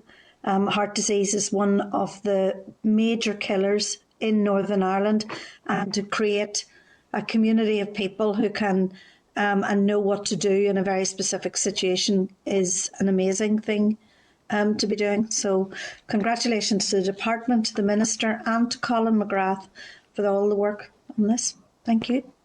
Thanks, Diane. Nicola Brogan, MLA, please. Thanks, Chair, and thanks, Suzanne and Sam. Again, I really welcome this decision. I was very supportive of Colin McGrath's private members bill on bringing CPR into the curriculum as well. In my previous role, we had to get CPR training and basic life support training on an annual basis, and I found it very helpful, even though thankfully we never had to actually use it. It's a good skill to have, and that's one thing I did raise with the bill sponsor previously for his private members bill, was about extending this to like medical emergencies as well. So likes of like for somebody who has diabetes and is maybe needing like a glucose, whatever, or having like suffering anaphylaxis, or somebody who's epileptic, so that the children know how to deal with those kind of conditions as well. Has there been any kind of thought put into that? Thanks, Nicola. I think it's important to say that it actually is a mandatory part of the curriculum at Key Stage 3 already, that young people develop an awareness of emergency first aid procedures. It doesn't list each and every emergency procedure, which I'm sure you'd appreciate, would be difficult to do within the primary legislation. So there's already an expectation that all of our children will have opportunities to learn about those emergency first aid procedures. And I just probably highlight a couple of aspects of our work. The first is that one of the resources we would like SEA to develop is a progression framework around first aid, which would basically set out at each key stage the types of issues within first aid that children should be learning about. So, and that would, start off at the foundation stage from the very basics of, putting on a plaster and such like, right through to more larger issues at Key Stage 3. CPR and AED are now a mandatory element, but that framework would set out other key aspects of provision that should be covered in Key Stage 3, alongside the statutory requirement to learn about emergency first aid. So I think there is a strong framework there. I think given the whole range of potential first aid emergencies, we're better to do that through guidance rather than actually making a statutory mention of all the different potential emergencies that could arise. But there is a strong statutory framework there around emergency first aid already within the curriculum. Okay, thanks for that, Suzanne. I suppose just an issue I'd like to flag and something I think that maybe in the future you could kind of consider about bringing into the curriculum as well, more kind of focus as opposed to just the first aid. Before I go, I just think following on from our last briefing there with the Children's Commissioner, you'll know that we discussed RSE on the minimum content order and the importance of that in relation to the period products bill and removing that taboo around periods, and then in the wider kind of issues of consent and healthy relationships around the violence against women and girls. So I know this isn't exactly what you're coming here to brief us on, but do you think, given the kind of conversations we've been having in the last number of weeks, that it's time for you to review the curriculum around RSE as well? I think that there's an important conversation to be had about the best approach to curriculum design. Obviously, there is an issue whereby we increasingly see schools as seen as the answer to many of the contemporary issues that society faces. And there is an internationally recognised phenomenon of curriculum overload, whereby more and more and more issues are put into the statutory curriculum, everything from alcohol, gambling, RSE related issues, right across a whole gambit of contemporary issues. And what the international evidence actually shows is that can lead to difficulties in delivery for our schools because teachers don't feel confident, they don't feel supported, they don't feel they have the capacity to do that. It also creates a huge squeeze on curriculum time. So it's about how much can we pack into the school week as opposed to a focus on the quality of delivery. Our curriculum, I think it's important to say, has been designed holistically to minimise prescription and to create flexibility, to allow space for innovation, for creativity, for schools to develop a bespoke curriculum that meets the needs of their young people. That is approach in high performing jurisdictions. The highest performing jurisdictions don't tend to have highly prescriptive curricula. So I think there's important conversations there. I think that all of these issues, when you look at them individually, it's hard to argue that they shouldn't be in the curriculum because they all seem to have importance. They all seem to be, an issue that it's hard to say, no, a child shouldn't learn about this. And of course, many of them will form part of teaching and learning. The question more is, do they need to be statutory? Where do we draw the line? What do we expect schools to deliver within 5 days? As well as all the other things that they already have to deliver, and what's the role of our school in that. So I think those conversations need to be had, and they need to be had with reference to the relevant educational literature and research on those issues. Okay, Suzanne, thanks for that. I'd just like to make the point, I don't think anyone suggested, and I certainly haven't, that any violence against women and girls strategy should solely be put on the heads of children and young people and learning at school about that. I know you're not suggesting that either, but I just want to make that clear that that's one point, one kind of factor that we can bring in to help alleviate violence against women and girls is starting at that school age and educating our children and young people, but it's not the only one. But thank you for that, Suzanne, and thanks, Chair. Nicola, could I just say as well, the department is developing guidance on RSE, and the very important issue that you raise about violence against women and girls will be a key element of that, and we will be setting out for schools the importance of covering issues such as sexual violence and consent within the post-primary curriculum, because we completely share your concern that that is a really important issue, and we want to highlight its importance to our schools. Thank you for that, Suzanne. And I suppose I completely agree with that, and I'm glad to hear that. I suppose the issue is that we want to make sure that it is standardised across all schools. And although we understand there should be flexibility, but that all children should have the opportunity to have the opportunity to get that education and have the curriculum topics on the curriculum, that they can't kind of just cherry pick it between schools, you know. So, but I appreciate that there, and I do welcome that. So thank you. Thanks, Nicola. Nicola, you're tempting me to ask questions on unrelated topics here. Barry, I'll make a point rather than a question, and I think Nicola makes this well as well. We now have a situation where CPR and AED awareness training is correctly and in a welcome manner, specifically referenced in the Education Curriculum Minimum Content Order, Northern Ireland 2007, and menstruation and consent are not. I think that's probably something that needs to be looked at in the near future. But please don't respond now, or I'll be getting myself into trouble with myself. Okay, moving on. Can I bring in Justin McNulty, MLA, please, and then Harry Harvey. Thank you. Thanks, Chair. Thank you, Sam. Thank you, Suzanne. Well done to my SDLP colleague, Colin McGrath, and working in tandem with the department to deliver on this legislation, important legislation. In relation to CPR and AED training, I've done it myself with the Heart Foundation, and it's invaluable training. It's a few years, and I don't really remember how to do it.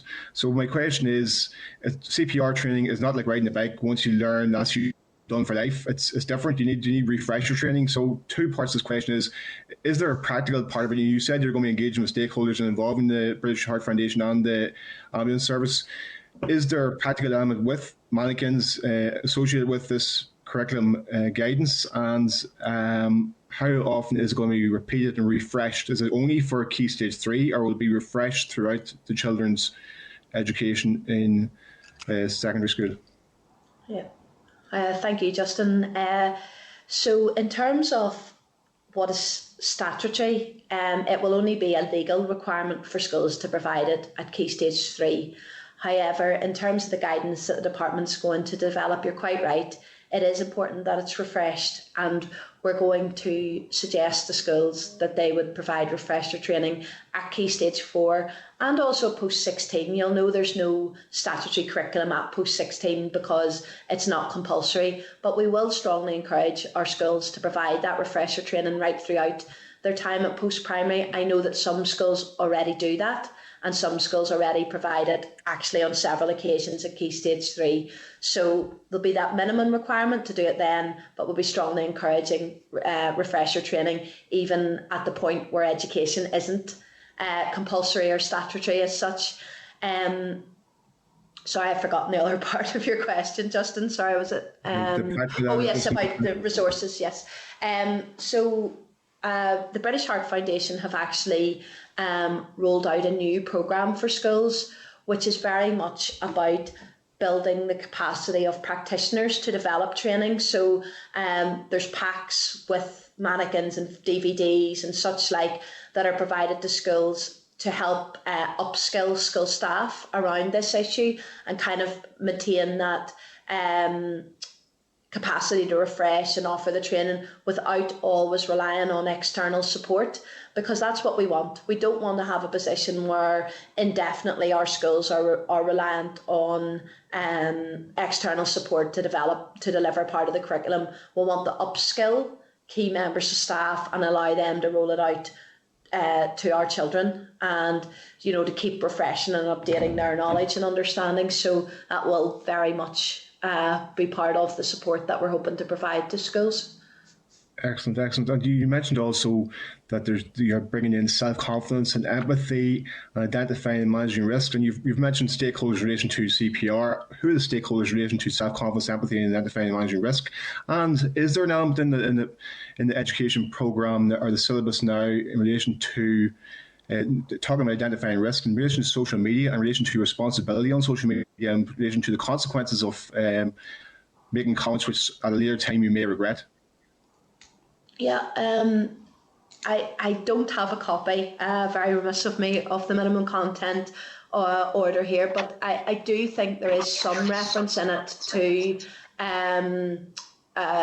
keeping safe in terms of the digital environment, and certainly there is a whole range of guidance and support around that issue and it being taught. If it was okay, could I come back to you on the detail of what's actually in the curriculum around keeping safe online, because I think there is some reference to that.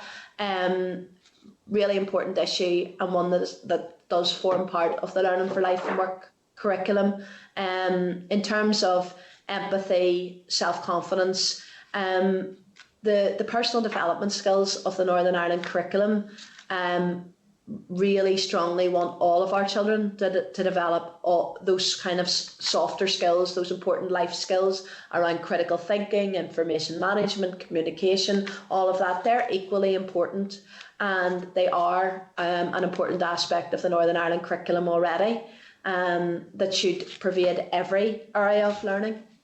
Yeah, my question on that was in relation to CPR, you're engaging with stakeholders who are the Heart Foundation and Ambulance Service. Who are the stakeholders in relation to self-confidence, empathy, identifying risk? So I'm saying to bring in experts in their fields, somebody who knows how to develop confidence, that's their career, and they can bring that to a classroom and be able to really imbue that within the people that they're teaching. I think the experts...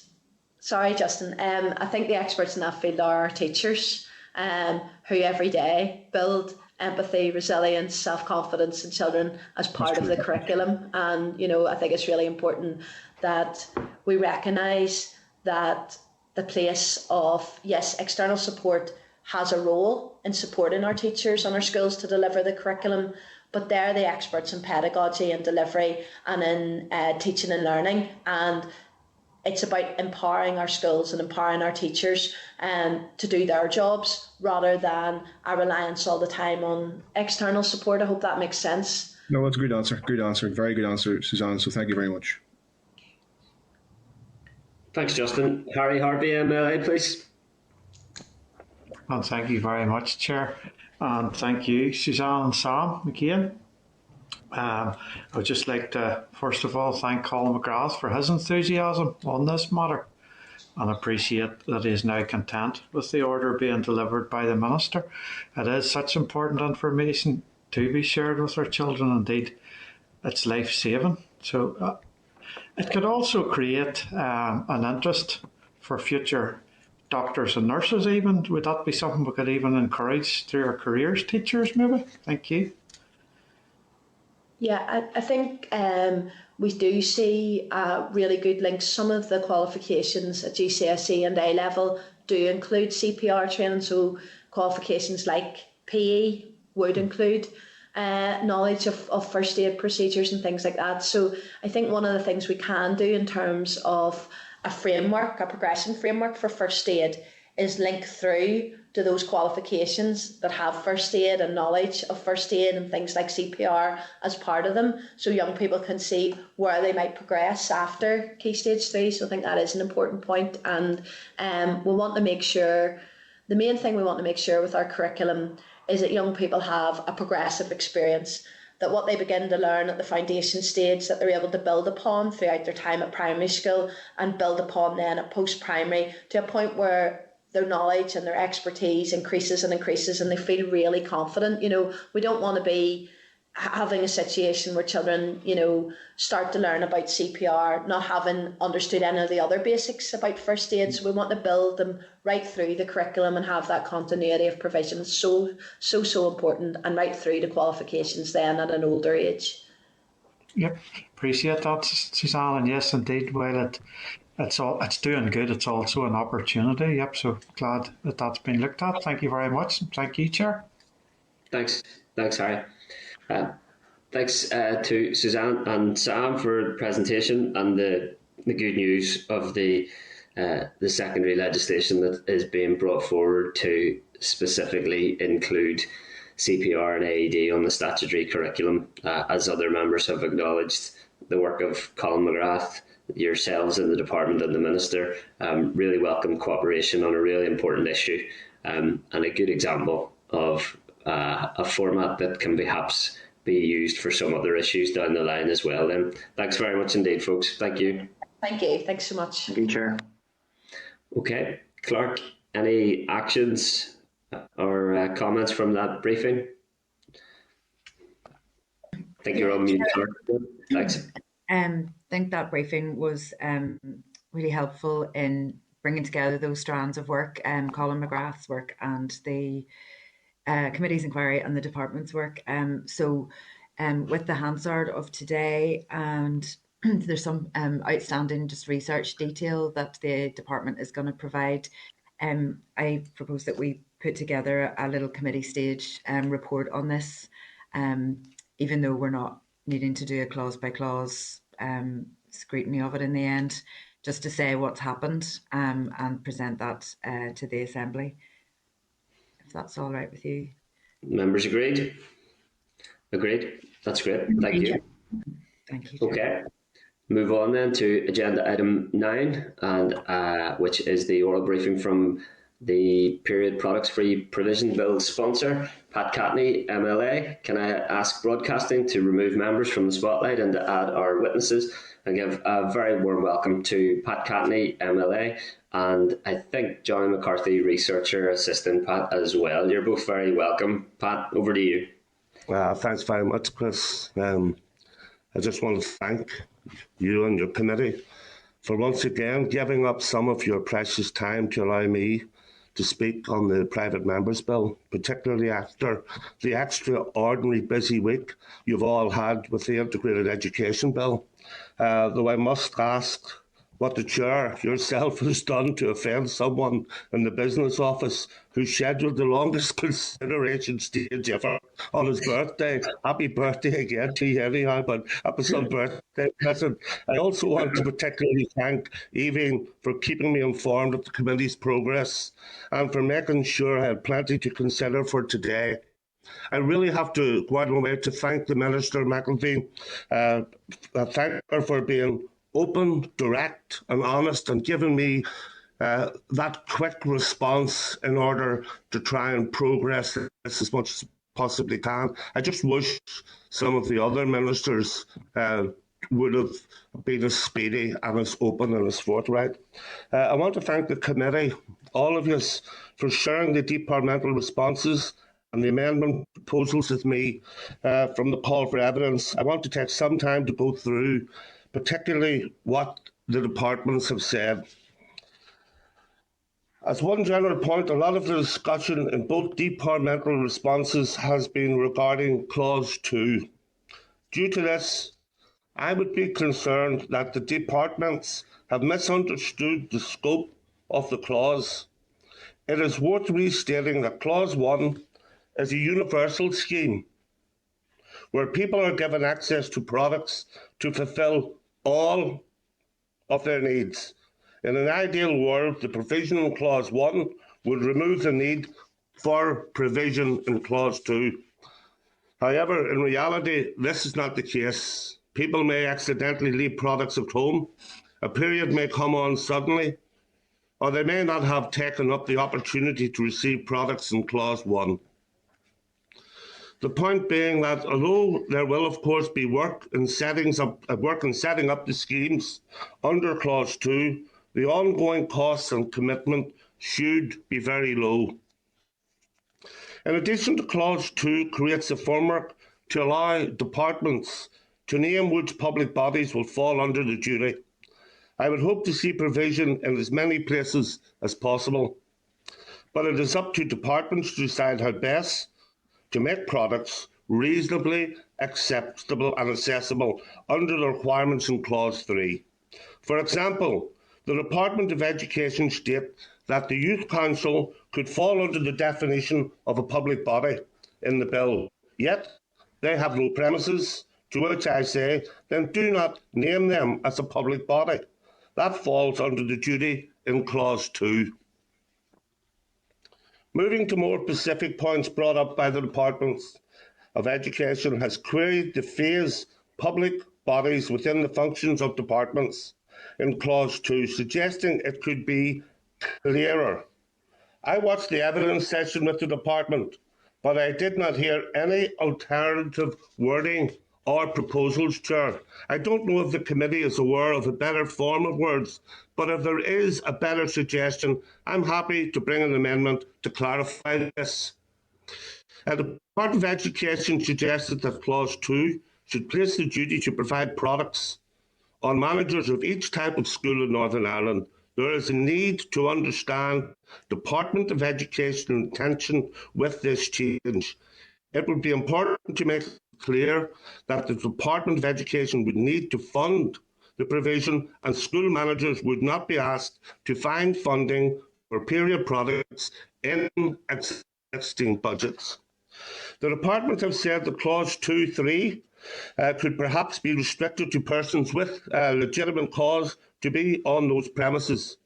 Given safeguarding issues in relation to schools, it is my understanding that the Department will be bringing this amendment, and I share their concern for safeguarding in schools. However, a discussion may need to be had about the definition of legitimate cause and how this would impact on provision in other public bodies.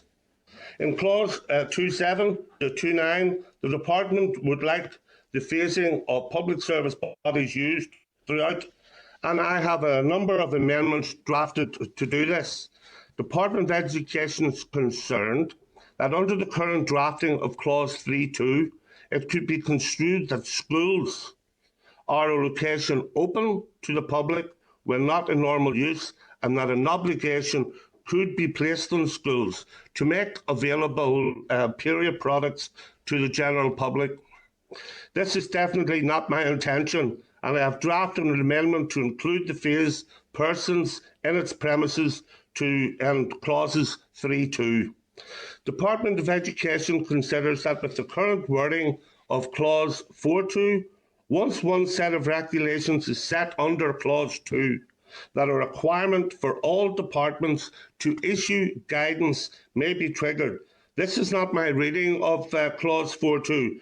I don't see how the clause could be interpreted this way, as the guidance is to be tailored to the particular needs of the named public body.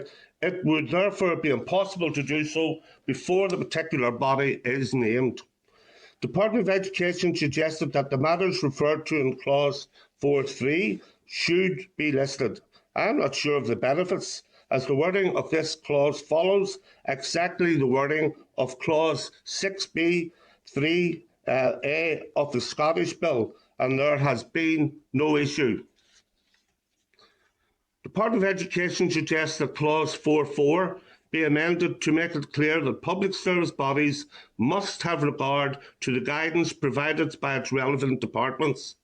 I am unsure that the amendment is required, as I find it unlikely that a specific public service body would have regard for a different department's guidance instead of that addressed specifically to them. Department of Education suggested that clause 4.6 could be amended so departments can issue guidance with one or more departments. I agree with this, and I have drafted an appropriate amendment. In clause 5, the Department of Education considers there's a typo at clause 5.4b, specifically the words "the arrangements mentioned in section 3" should read "the arrangements mentioned in section 2.3. This clause refers to subsection 3 of clause 5. I have drafted an amendment to clarify this. Both the Department of Education and the Department of Health have questioned the definition of public service body and whether it is required for the body to be both constituted by or under an enactment and having functions that consist of or include providing public services or otherwise serving the public interests. The Scottish Bill says, and as long as I can get clarity that this will not unduly restrict the amount of public service bodies that could be named under clause 2, I am happy to bring this into my bill. Department of Education and Health have also questioned the commencement date of clauses in the bill. The way that the bill has been designed, it has always been envisaged that different requirements would commence at different times, Chair. Currently, clause 2.1 states that departments must specify which public service bodies will fall under the duty in clause 2.3 within 1 year. This is to give them time for consultation with the named bodies, clause 2.7, for department guidance to be produced for the named bodies, clause 4, and for the named bodies to produce their statement as to how they will provide products, clause 5, before the duty in clause 2.3 commences under clause 9.2 within 2 years. Clause 9.2 allows for the Executive Office to commence clauses by regulation within 2 years. This would allow the Executive Office to commence Clause 2.1 to allow for the sequencing that I have laid out. In addition, the wording of Clause 9.2 follows that of Clause 11.2 of the Period Products Fee Provision Scottish Bill, and therefore appears to be no issue with the function of that clause. I am seeking further guidance on this, and it's Clause 2.1 and 6.2 give clearly defined timescales within 2 years. An amendment may need to be brought to exempt these clauses from Clause 9.2. In terms of the response from the Department of Health, you will not be surprised to learn that I am very disappointed with the Department's response to Clause 1. I am not here to put an undue burden on the Department, and I understand the pressures they are under. I have tried to make my proposals as flexible as it possibly could, Chair. Ultimately, the Executive Office needs to decide who will take the lead, and I hope to meet with them before consideration stage. However, I do not find it credible that a department that has overseen the vast rollout of a COVID vaccine programme, a programme of vaccine certification and of COVID testing would find a programme of providing period products to those who need them difficult to manage and to administer. During the drafting, there was a discussion about placing this duty on local government. However, the practicalities of this are complicated, and it was felt a duty on the Department of Health would be more suitable here in Northern Ireland. With regards to Clause 2, the Department of Health suggesting removing the Ambulance Health and Social Care Trust from the clause. This can be done by stating a definition in Clause 8. They have also suggested the removal of health and social care boards as they are due to wind up. I have drafted an appropriate amendment for this as well. There are a few other technical points regarding the publication of information and some points raised by the other respondents, which I'm happy to take questions on.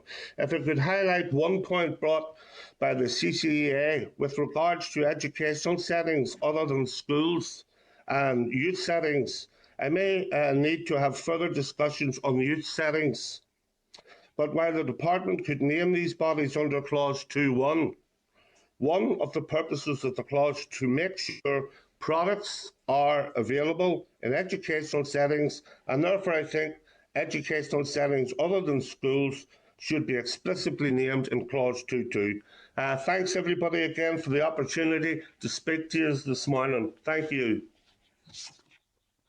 Thanks so much, Pat, and thanks for your comprehensive engagement with the committee stage. You and your team have clearly paid close attention to the engagement that we've had with departments, and your readiness to respond to those in the interest of progressing this bill is quite clearly self-evident. So we're very grateful for that, and we gave a commitment to progress this committee stage effectively and efficiently.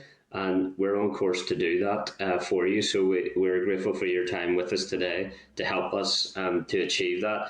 Keen to bring as many members in as possible because we are pushed for time today, as is the case at this stage of the mandate for all issues, it seems. And thanks for sharing my pain in relation to my birthday in the Assembly for 3 days, Pat. Let me bring in, young fella, Chris. Let me bring in Robin Newton, MLA, please. Thanks.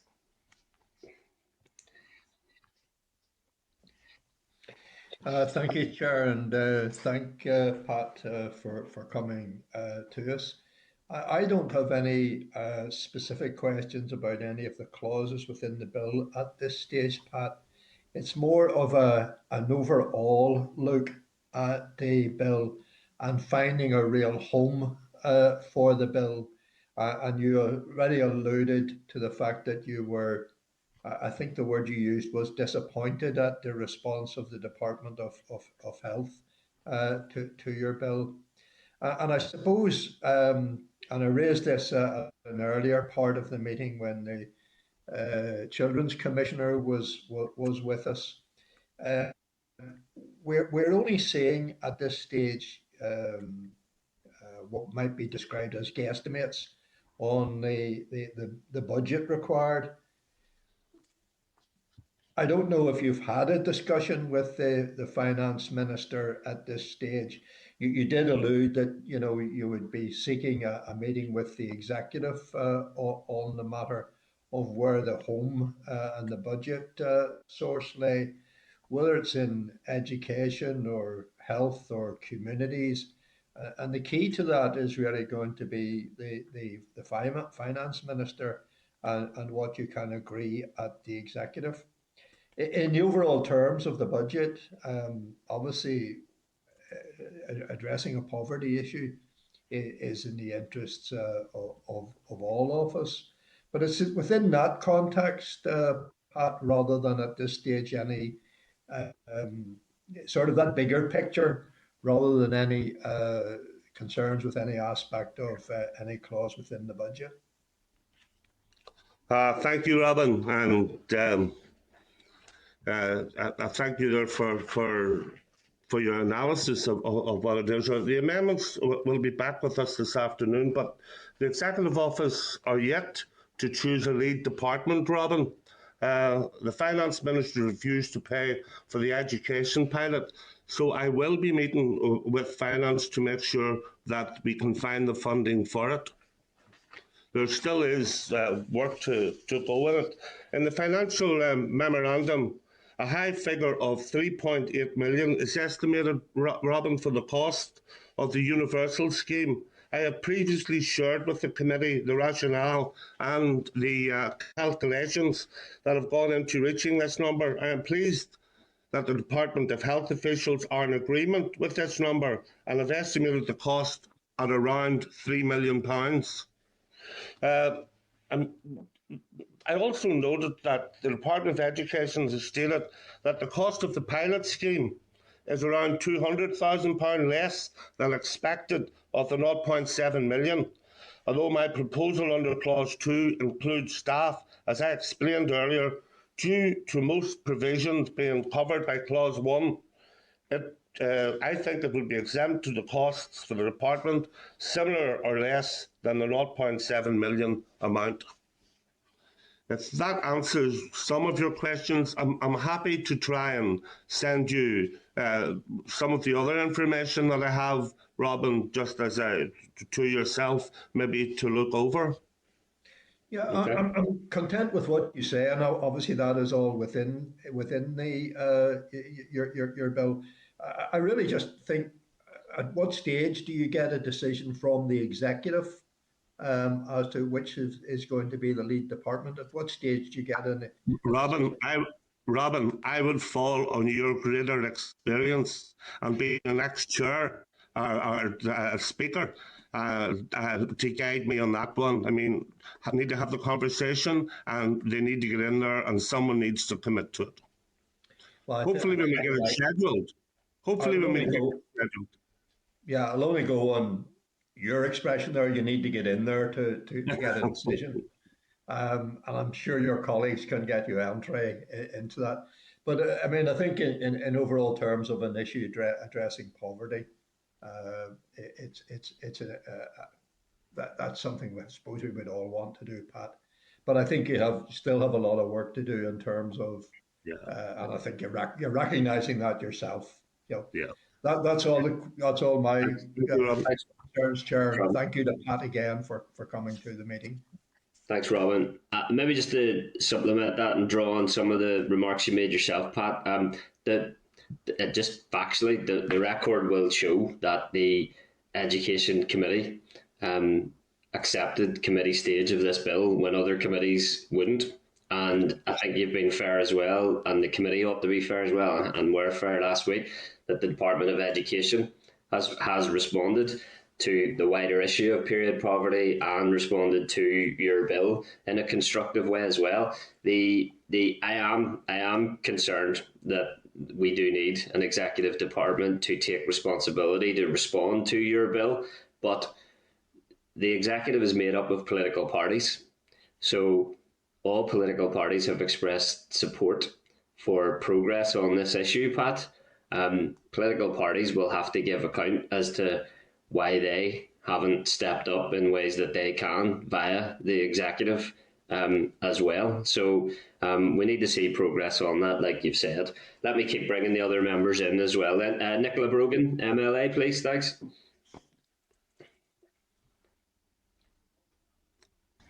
Thanks, Chair. Thank you, Pat, for coming along. As the Chair said there, you're always very engaged with us. We do appreciate that there. I suppose one of the main things we've been discussing this morning and throughout our discussions on this bill throughout the committee is about bringing the education around periods and that back to school, and ensuring that children are taught about periods and everything that comes with it, boys and girls, at a young age. And we had discussed as a committee maybe bringing forward an amendment to the bill to represent that there, to reflect that there. So can I get your views on that first of all? And I suppose we're trying to figure out if there is a scope, because it may go beyond the bill, but if there is, what are your views on that? Would you be open to us bringing in that amendment so that basically it would become mandatory in schools and within the curriculum to teach young boys and girls and about periods, and then even about the menopause and that there as well? Nicola, thanks very much. And first of all, we were listening to previous witnesses that were just on there before, and there's no doubt of the need, and I would be fully supportive. But Nicola, from my own point of view, all I can bring is myself and being the brother of 4 sisters, the father of 3 daughters, and now the grandfather of 3 little girls who they're flying in outside, but I have them flying in on Sunday night, and I haven't seen them probably in a year, my grandchildren. But Nicola, we need to help, and we need to make all of that as simple as we possibly can. I mean, I have a daughter, and I mean, I'm not talking out of school, but little hot water bottles, to try and alleviate the pain of having a period. My young one there is my oldest grandchild's 12, and that process of from girl to woman is happening with her. And I have to say, for myself, I got no education in school. When I left school at 15, St Paul's in Lurgan, this was not talked about. We didn't know anything about it. We need to get it out there into the public domain. There has to be no stigma attached to this, and we all have to be aware, especially the older I get, the more I'm aware of what the girls and the women, have to try and go through, which is just a natural process and a great process. While it may go further than the bill currently, if an appropriate amendment can be found, Nicola, I would be delighted to include that in the bill. There's a big hole in our education regarding periods, and this really needs to be tackled. So the answer is yes, 1,000 times over, and well done, thank you. Okay, Pat, thanks for that there. And listen, I completely agree with you. It's one of the things that kept coming up throughout our evidence sessions about this bill was about kind of the taboo around periods and how that needs to be addressed. But in saying that, we had an engagement with youth groups last week as a committee, and I find it really refreshing how open and willing they were in talking about periods, and including those boys and girls at the meeting. And I did find it really refreshing that they were so open and honest about it. So I suppose part of it is a generational thing, but anything we can do to remove that stigma and taboo around it is going to be a benefit. So hopefully as a committee we can bring forward that type of amendment to make sure that it is taught in schools. I was just going to say into that as and add to that, the young ones that have engaged with me in this process have been absolutely invaluable. It's their guidance and their wisdom and listening to them that helps me at the age that I am in order to try and understand it and progress this as best as possibly can. Pat, in my limited experience as committee, their views are invaluable.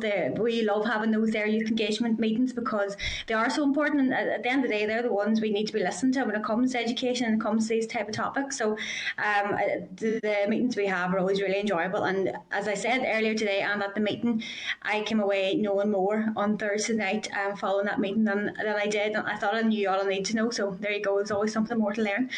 But listen, thanks so much for the engagement. And we'll be getting a chance to go through each clause now as a committee, and hopefully I'm sure you will still be available for any further queries about it. Thank you, Nicola. Thank you. Thank you, Pat. Thanks, Chair. Thanks, Nicola. Can I bring in Daniel McCrossan, MLA, please? Thanks. Thank you, Chair. Hello, Pat. Good to have you. Hello, Daniel. You're always so positive and cheerful. These young people keep me like that. He makes my life easier to deal with you, Daniel. Thanks. Go ahead, Daniel. Go ahead. Silver lining, I suppose. Pat, so I share your disappointment in relation to where the duty associated with Clause 1 will be placed, and I acknowledge your willingness to amend the clauses to improve the bill. And this is very commendable of you, and it shows right throughout this process your flexibility. So just with that said, have you had any light shed on how the universal aspect of the bill, as set out in Clause 1, could be met? Has any department at all indicated they see a role for themselves? We'll give Johnny that one, Daniel, because Johnny was dealing with them. Thank you. Hello, members. Hello, Daniel. Good morning to you. Or if we're just past morning time.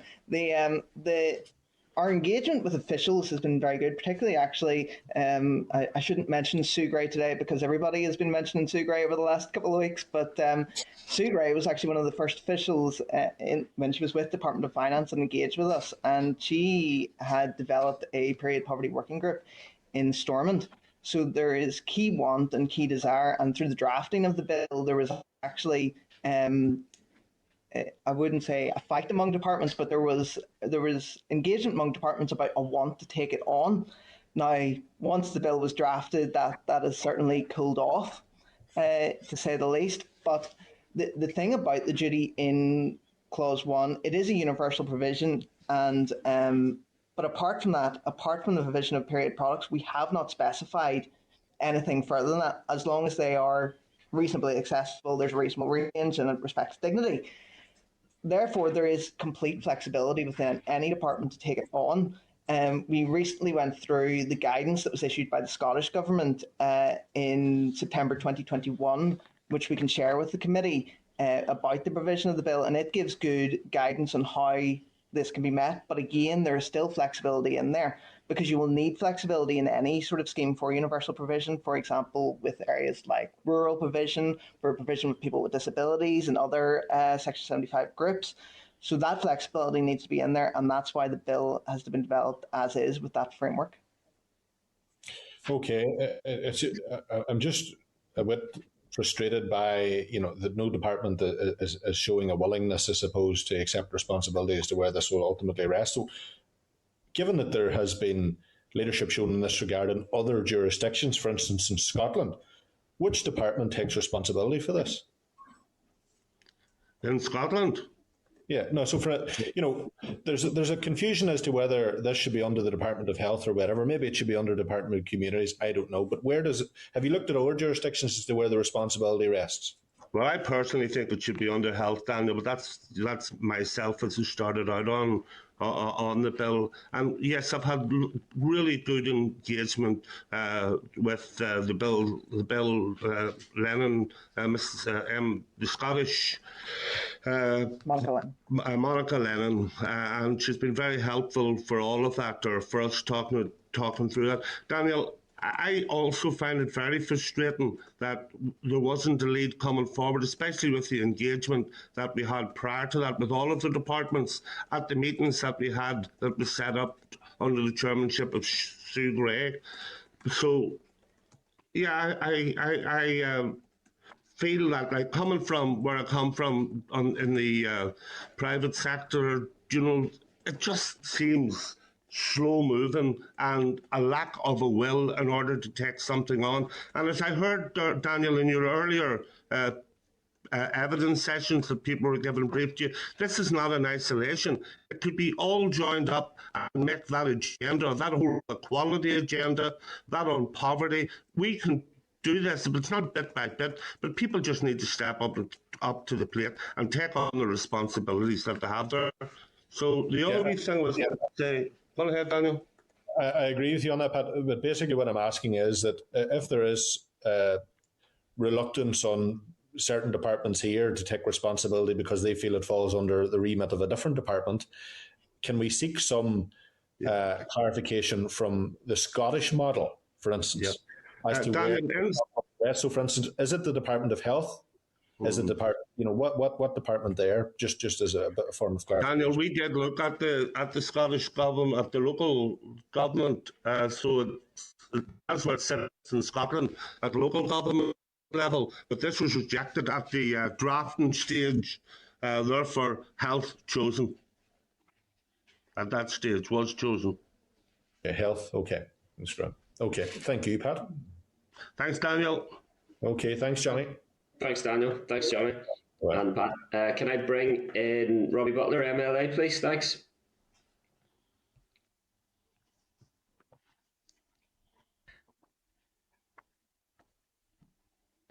Robbie, I was telling you to unmute your device whilst I was muted. Apologies. Okay. All right, brilliant. Thanks for that. I've wasted 30 seconds of my time being muted. Pat, well done. The passion you bring to everything you do is marvellous. Absolutely brilliant. And I have no doubt that you will bring a bill through. But I am going to pick across your brain here a wee bit. I'm going to pick up on Daniel's piece because I'm not sure that you've answered this satisfactorily. So you lean very much on the Scottish experience, but you deviated at the drafting of the bill from regard to how the Scottish model is done. So it's done through local government. Could you flesh out a wee bit more why and what the rationale was at the drafting stage that you decided that we needed a specific department here, if the Scottish model is such a good framework to build this upon? Yeah, well, good morning to you, Robbie. And Johnny's going to take this one with you as well because he worked very hard at that at the start of it. No, I get that. Good morning, Robbie. So at drafting stage, yeah, you're right. So the Scottish universal provision sits with local government. At drafting stage, that is what we went to the drafters with. What was brought up at that stage was how that can be done in Northern Ireland. Okay. And questions were then brought up about the need to amend things like the Local Government Act and amend the duties that councils are under. Now, we could have still brought a bill to do that, but it was felt that it would be more suitable in health because it was just easier to provide that in health. And again, during a time, we were drafting this around the time of the pandemic, and there was a rollout of the vaccine and the information around that and the schemes and that. And we thought that actually, no, this could be done by health. So it can be done in Northern Ireland through local government, but our information that we got from the drafters that it would be a more, to use unlegislative language, a more messy approach. Okay. So in terms of just the bottom of this one, right, guys, in terms of the pick for health, Pat, you had said about that there was discussions and it was decided that health would be best of that. Who was in that discussion apart from yourself, the drafters? Was that it, or was there any stakeholders involved that thought that, or were health involved in that discussion at all? As part of our consultation process, health was named as the department, and that went out to 500 different people. It was responded to by about 500 different people, and health were also consulted as well. Now, notwithstanding, we got a one-word response from the Department of Health that said that we feel this duty should be with the Department for Communities. Ultimately, Robbie, it's not that we... Ultimately, we looked at it and said, is this a health issue? And fundamentally, we believe it is. There's issues with poverty with regard to period poverty, obviously, but our Pat's bill is about universal provision, and that for us is a fundamental health issue. Yeah, and so we had a really good session with health last week and a really good session with a group of stakeholders during the week. And I suppose what came out of it was that periods are a health issue sometimes, as opposed to periods of themselves being a health issue. and that is something that will be picked up in the knowledge and the education piece. So to try and listen, I'm going to genuinely try and help you with this because I want to see a bill, Pat, that you may have a promise on this. Is there anything to stop us? And maybe the bill clerk might be useful here in this question. The Children's Services Cooperation Bill, I don't think sits within any specific department. Is there the potential within this bill to make this an executive bill, then under clause 2 to absolutely through detailing those bodies and those departments with the responsibility, so that it would spread the financial burden and what you would have in your regulation and in your bill? It is the absolute prerogative that it must be supplied in these premises by these departments, rather than the bun fighting the executive, because the executive's difficult at times, as you know. Budgets are stretched, but so that we don't, I think every department could reach in here, is what I'm saying, and every department will have an opportunity to contribute to alleviating period poverty, to making these products available. And then when the analysis is done of all of those places where we're ambitious enough to try and put these products, that the legislation puts the burden directly on those providers as opposed to tying it into one. Does that make sense? So basically I'm saying, can it be an executive bill as opposed to a departmental bill? And then in clause 2, name specifically the departments and potential premises that things should happen. And then obviously the education piece is taken care of in a different manner. I suppose there's no issue with that, but I think the chair has already brought up how that there's a risk of bills like that falling through the cracks. And just again to make it clear that clause 2 is the availability of period products in public service body premises while they're on the premises. There's a small scope to clause 2. Clause 1 is the universal provision. So I just want to make that clear, that point, that an executive bill that requires period products to be available in public service bodies is not the main scope of the bill. The main scope of the bill is the universal provision in clause 1.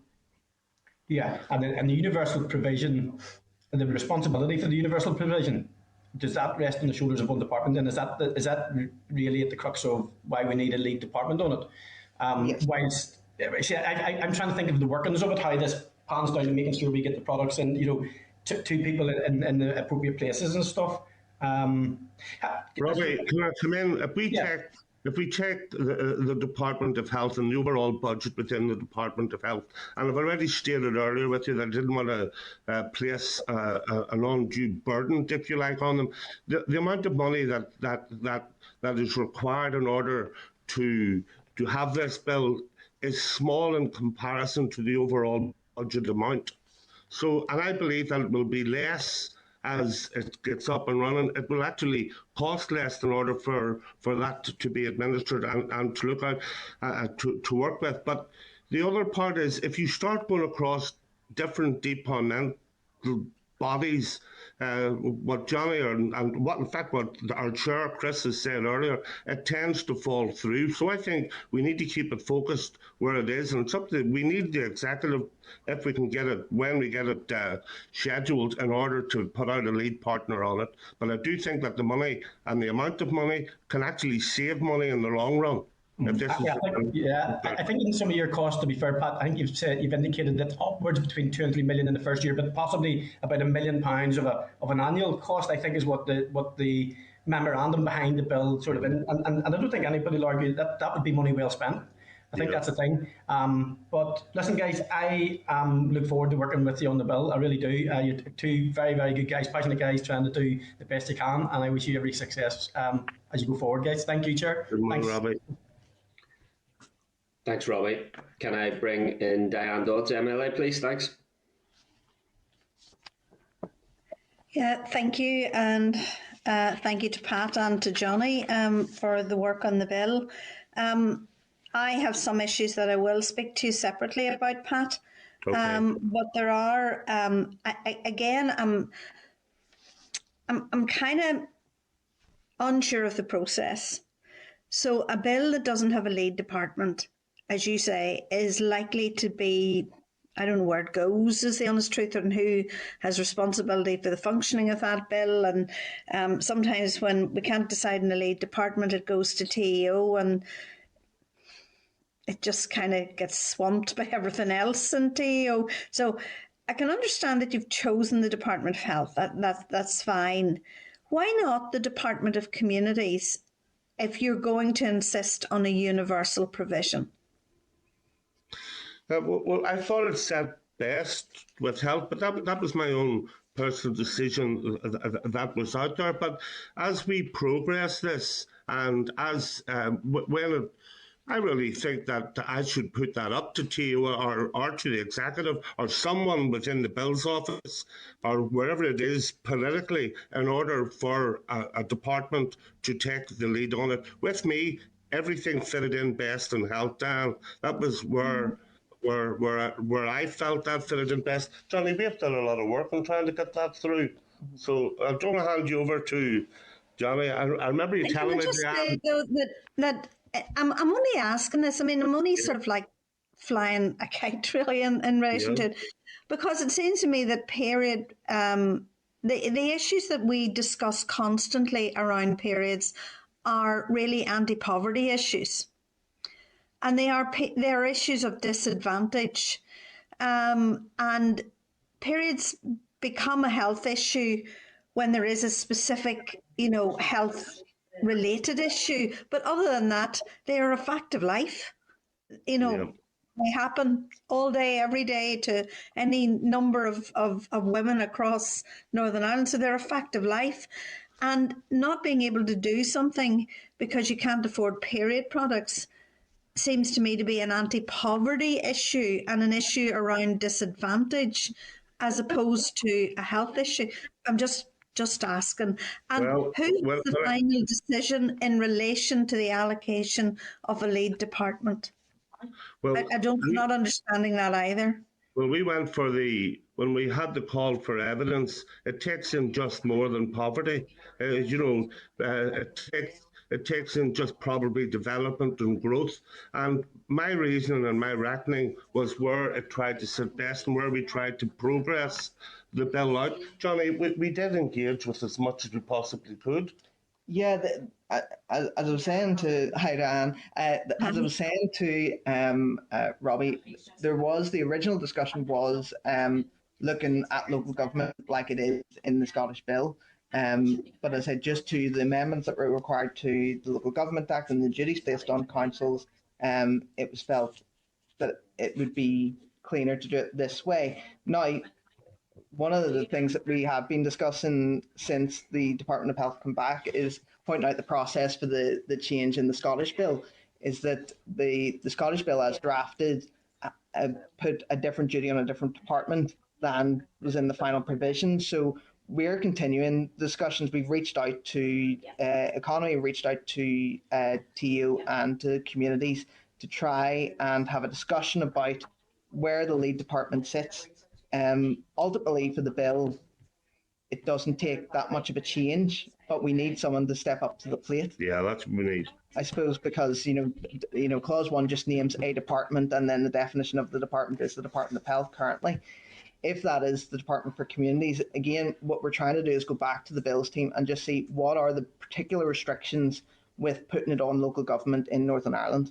And just going through that argument again, because we expect this is going to come up through consideration stage and further consideration stage to get to that point. So we just want to be sure that we've made the right decision in putting it with health, and if we haven't, or if there's more scope for flexibility than we thought there was, that we can have an answer for that. Yeah, no, fair enough. It's just that if it was going to go down the local government route, it would have to go to communities since they're the department that look after local government. And they are also the department that look after anti-poverty measures that are concerned about, that's where all of that sort of sits. But I accept it's not an easy one to do. And so on. And I accept your argument, Pat, that it is also about development and it is about many things, but sort of in my head, it is a lot about disadvantage and how we treat disadvantage and how we make access to services and education more equitable, and this is important to me in that respect. The other element I do, and I don't have any satisfactory answer. No one has given me a satisfactory answer in relation to this, and maybe I'm being a bit nerdy and a bit pernickety. I can be all of those things, and even a bit thrawn about it, but to use a good Ulster Scots word, but the universal scheme and how it's costed. I mean, the Department of Health, and I've been rereading the letter sent by the Department of Health while you were chatting, and they are talking about how do we tie that down? One, that it's not used inappropriately, and two, that it's appropriately costed.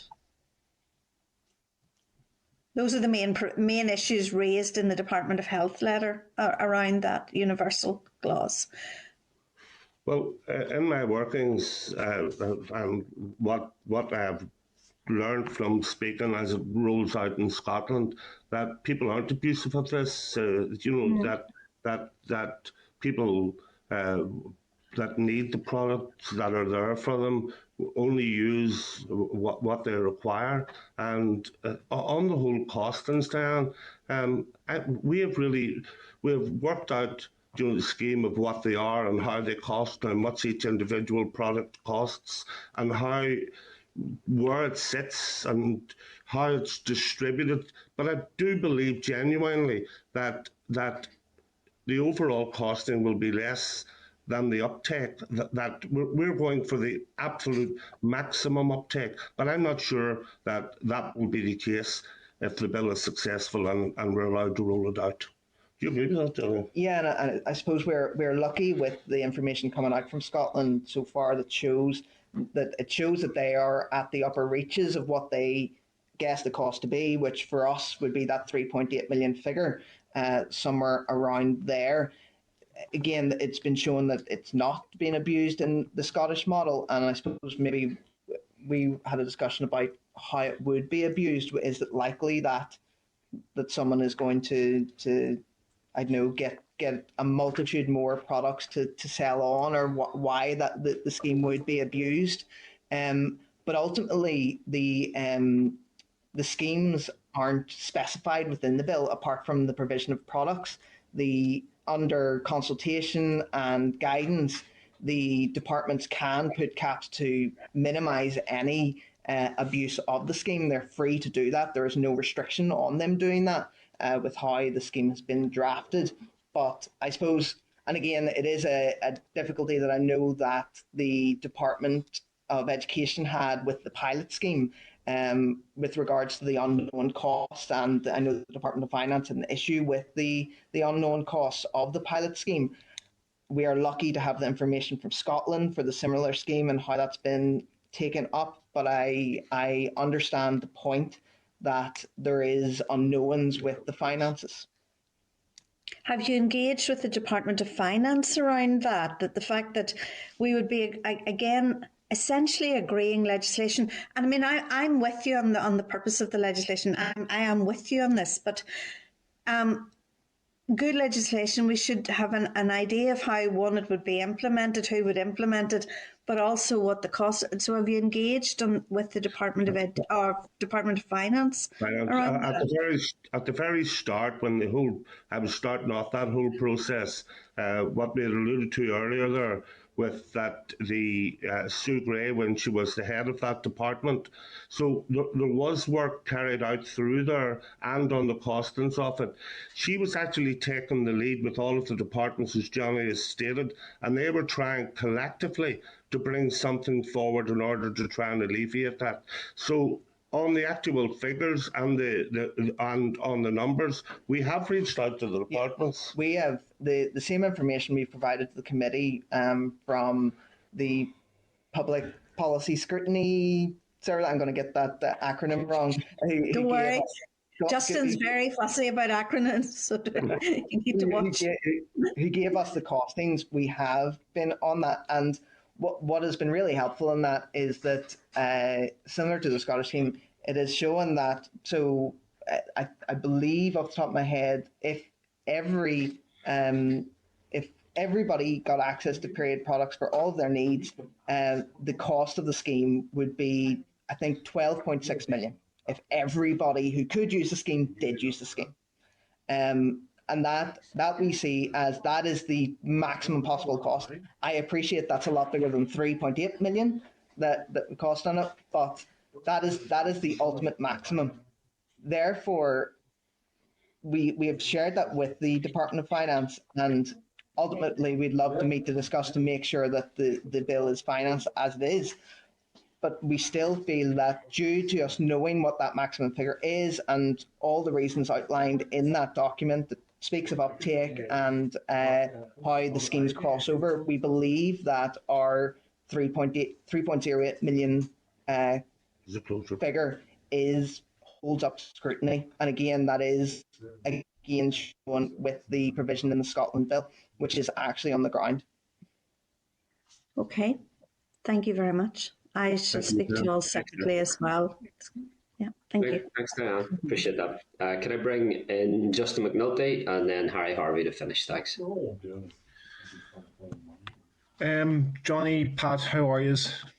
Good morning, Justin.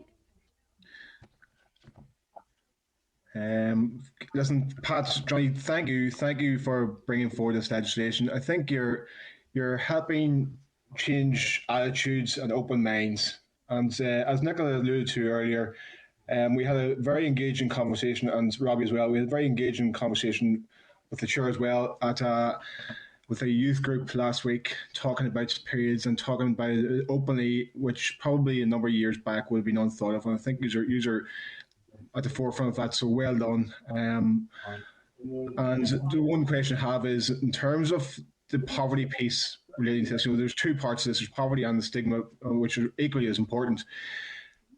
Have you had conversations? What conversations have you had with the Department for Communities in relation to the potential for them being the lead department? And forgive me if that's repeating earlier discussions. What's your perspective on that, gents? Johnny, we reached out, Justin, to all departments, to every department at the start of that. So there is arguments to be made. There's no doubt that could sit within the communities, the Department of Communities. But for us, I come to the decision myself anyhow, by taking whatever evidence I had and by listening what came back and by looking at the costings, looking at the 12 million, bringing it down to the 3.8 million, that I believed under the scheme of things and where it sits within the amount of money that's spent within the health department, that there's where it sits best. Now, I don't have that call on that, but I still firmly believe, and I was disappointed when they come back and they had a negative on it, but there will be force, and I will try to do as much pressure as I can in order to sit with that department. I believe that they hold it the best. Consulted at the start. We consulted everyone that we possibly could, Justin, and we have to have that discussion with the Department of Communities. We need to have that as well. I agree with what you're saying, but I still firmly believe, as I stated at the start, that this sits best with health. Okay, Pat, and here, listen, it was heartwarming to see how much passion and pride you spoke with when speaking about your family, the girls and women in your family. And it's probably something to do with your education in County Armagh. Yeah, good man, Justin. Thank you. Always gets a plug in for County Armagh. It does. Good man. Okay, Justin, thank you. Can I bring in Harry Harvey, MLA, please? Thanks.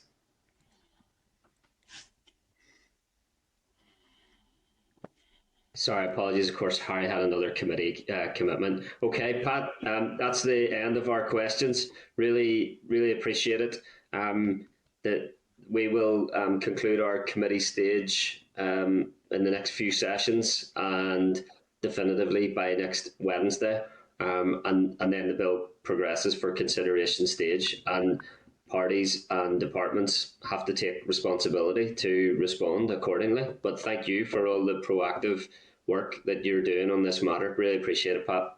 Chair, just to say that the amendments will be back with us this afternoon, and as soon as we have them, I will share them back in with the committee.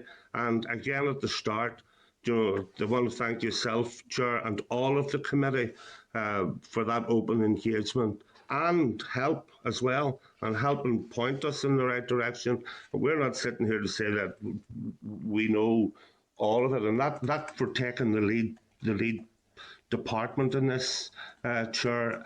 I've found that difficult just from that letter come back from the Department of Health, because that would give me better focus on where we're going with it. And if anybody wants a private chat with me, I know Diane has said that she's going to talk to us privately. Anybody wants a private chat, I'm more than willing to buy the coffee. Thanks for that, Pat. Yeah, we're scheduled to meet tomorrow morning. So if you do get those amendments back this afternoon, it really would be worthwhile getting them through to us for us to give further consideration tomorrow. But sometimes delivering change has a few hurdles on the way, Pat. So keep going. All right. Thank you, Chair. Talk to you soon. Thanks. All the best. Bye. Thank you. Okay, Clark, any actions or additional information requests resulting from that briefing, or content for us to move to agenda item 10, our deliberation in informal consideration closed session? Yeah, well, essentially, Pat kind of advised us his position on any clarifications that the departments who engaged wanted to have clarified, gave his position on the amendments that they suggested, is going to provide us with text of his amendments today. So that's really helpful. So I think we can probably move now, Chair, into our deliberation about committee amendments and the clause by clause provisional deliberation. Okay, that's great. Can you move us into closed session and confirm that then, Clark? Thank you. Members agreed to do that? Yep, thanks. Oh, Chair, sorry, I beg your pardon. One more thing on the CPR regulation. I just need the committee to agree that they have that they're content with the department to proceed. Okay, members content to agree that with the department's proposed approach that is consented to by Colm McGrath, MLA. Agreed? Agreed. Agreed. Thank you. Thanks, Agreed. Clark. Thanks. Okay, to take us in.